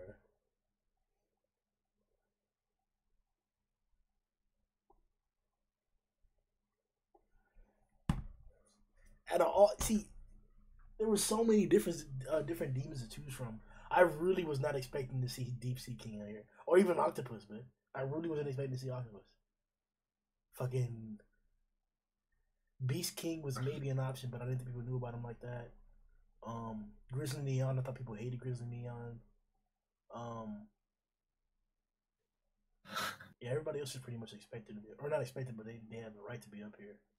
I think generally what pushed Deep Sea King this far is he had, like, because he was the main villain of an arc, he's had the most feats that we can see from. That's one of the main differences. Obviously, his fight against Sonic, Puri Puri, Genos, the other A and B class heroes. I think that's one reason he's gone as far as he has. So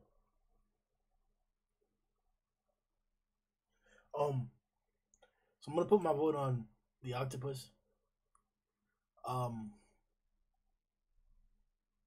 Shit, man, it's funny how from the beginning of the stream to the end of the stream. Okay, so the way I'm picturing it is that with a single punch, Deep Sea King can do a lot of damage, and he can do multiple punches and barrages. So that's a lot of damage. But the same thing is true for the Octopus.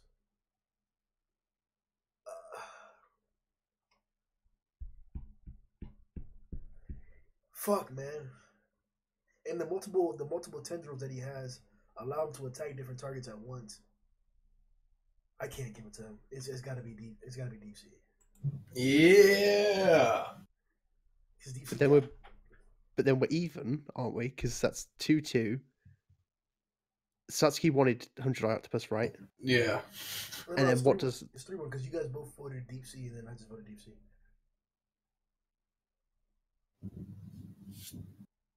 The other one with the Octopus is Satsuki. Then let's count the viewers. All right, so 1 Deep Sea.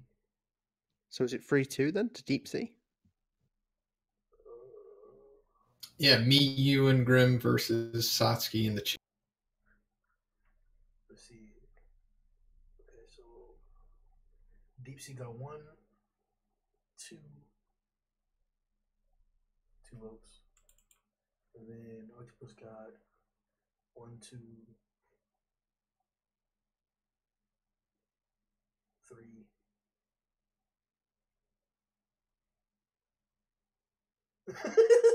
Just is like, how is this debate?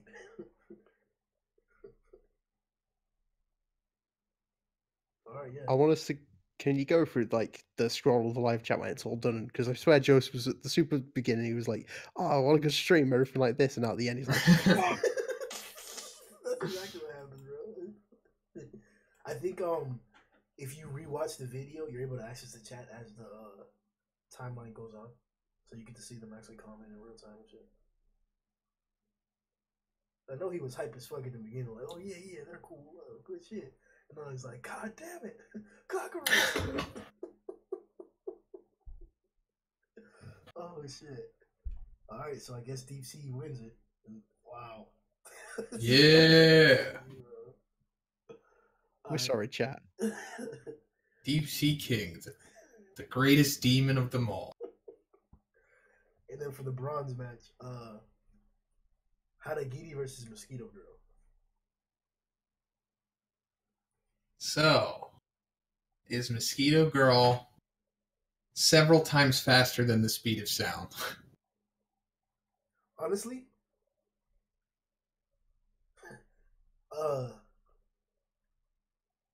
it's hard to distinguish that because Sonic has been called Speed of Sound Sonic, but I'm not sure if he's been going Speed of Sound every single presentation.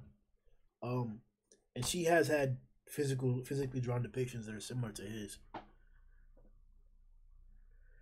So I'll say no. The one advantage I could give her is her maneuverability because of her flight.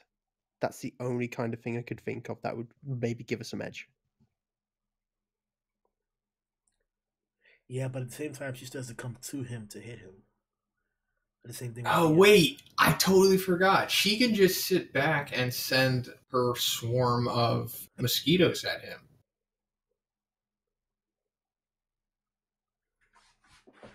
And he doesn't have like a huge Genos-esque blast to take care of all of them. Yeah, but he's kind of synonymous with the atomic slash thing. Not that he has the atomic slash, but yeah, I'm saying if he had some kind of atomic slash, then maybe he could annihilate the mosquitoes, but it seems like he just has like one singularly quick slash.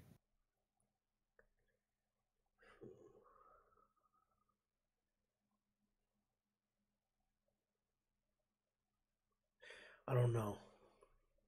Because like I said, he does seem mobile within a certain space, like we said earlier. And we know his actual movements for striking are probably faster.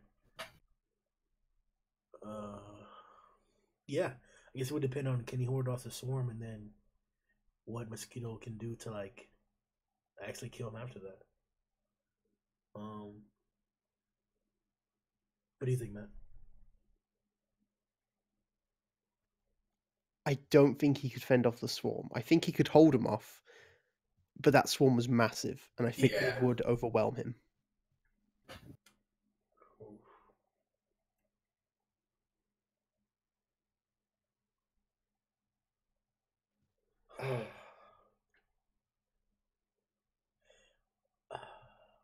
I don't know, man.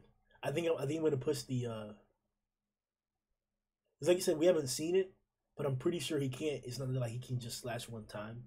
So if he can slash a second time, it's gonna be quick too. Especially with how we just seen whatchamacallit, Iain's iron or whatever technique he had, where he just closes his eyes and then he senses and just starts slashing randomly.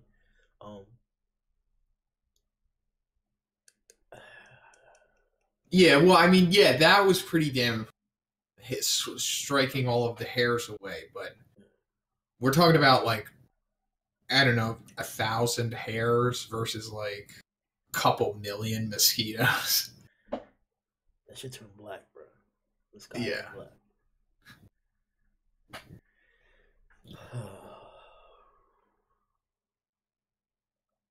All right, let's leave it to the chat then. 2-1. Tiebreaker for the bronze. Vote below, guys. Remember to use your name only, or the name of the winner only. And let's see who gets first, second, and third place.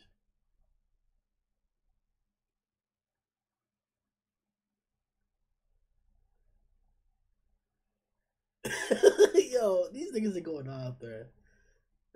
100 Eyes, Octopus got screwed over.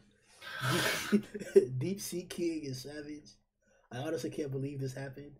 The Shogunate is corrupt. Yo, tighten up, man. Where is Blastar Sama when we need him?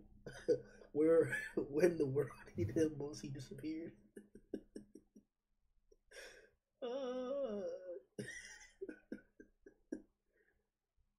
Oh shit! 2 for Mosquito Girl so far. All right. Let me get like 6 votes for Hadagiri. Come on, let's see. Oh, we got 1 vote for Hadagiri. 5 more.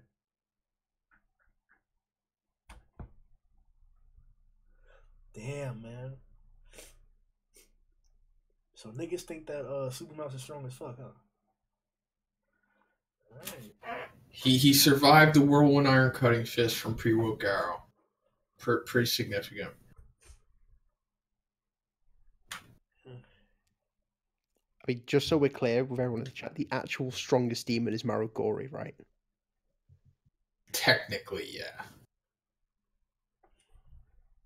Pretty much. He's the only one to take out, and then everybody else pretty much doesn't compete.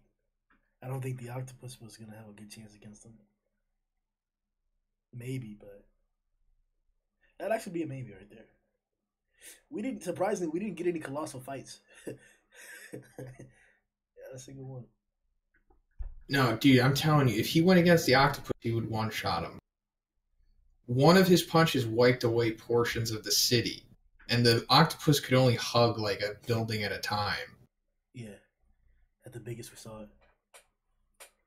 I tell you, Beefcake is like so powerful. Uh-oh. 3 haragiris, 2 mosquitoes. You corrupted them. The Shogun is not corrupt. We'll give it like 30 more seconds to get the last few votes in. 2, 3. Yeah, we got to get one more vote at least, guys. We're tied.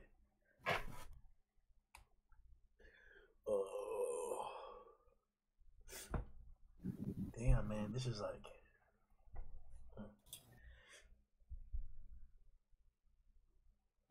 Oh yeah, Marcus. Later on, once I get the plans to make the dragon video, we'll do this for the dragon suit. There's a lot less though.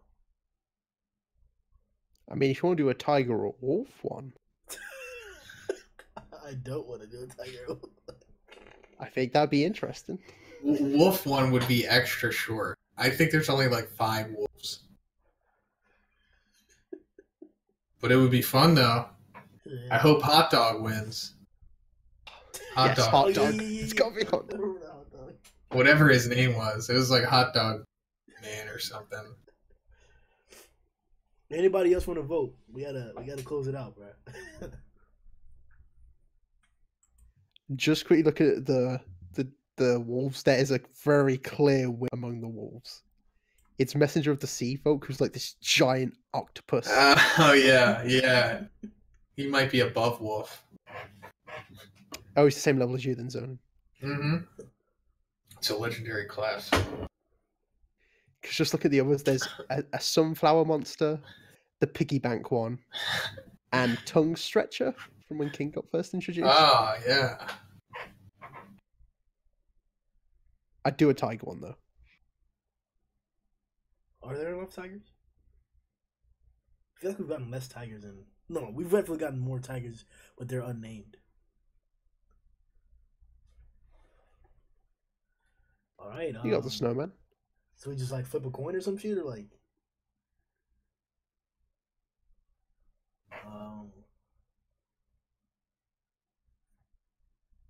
Yeah, let's do that. What a way to end a tournament. On the coin flip. Alright, viewers. Let me just do it on the screen. Yeah, I can do it here. Okay. So here we go. It's like /R 1D2. So that's 1 dice. It's 2-sided. So if it's number 1, it's Hanagiri. If it's number 2, it's Mosquito Girl. Okay. Are you putting it on the screen in a sec? All right. Here we go. Hey! Got the winner.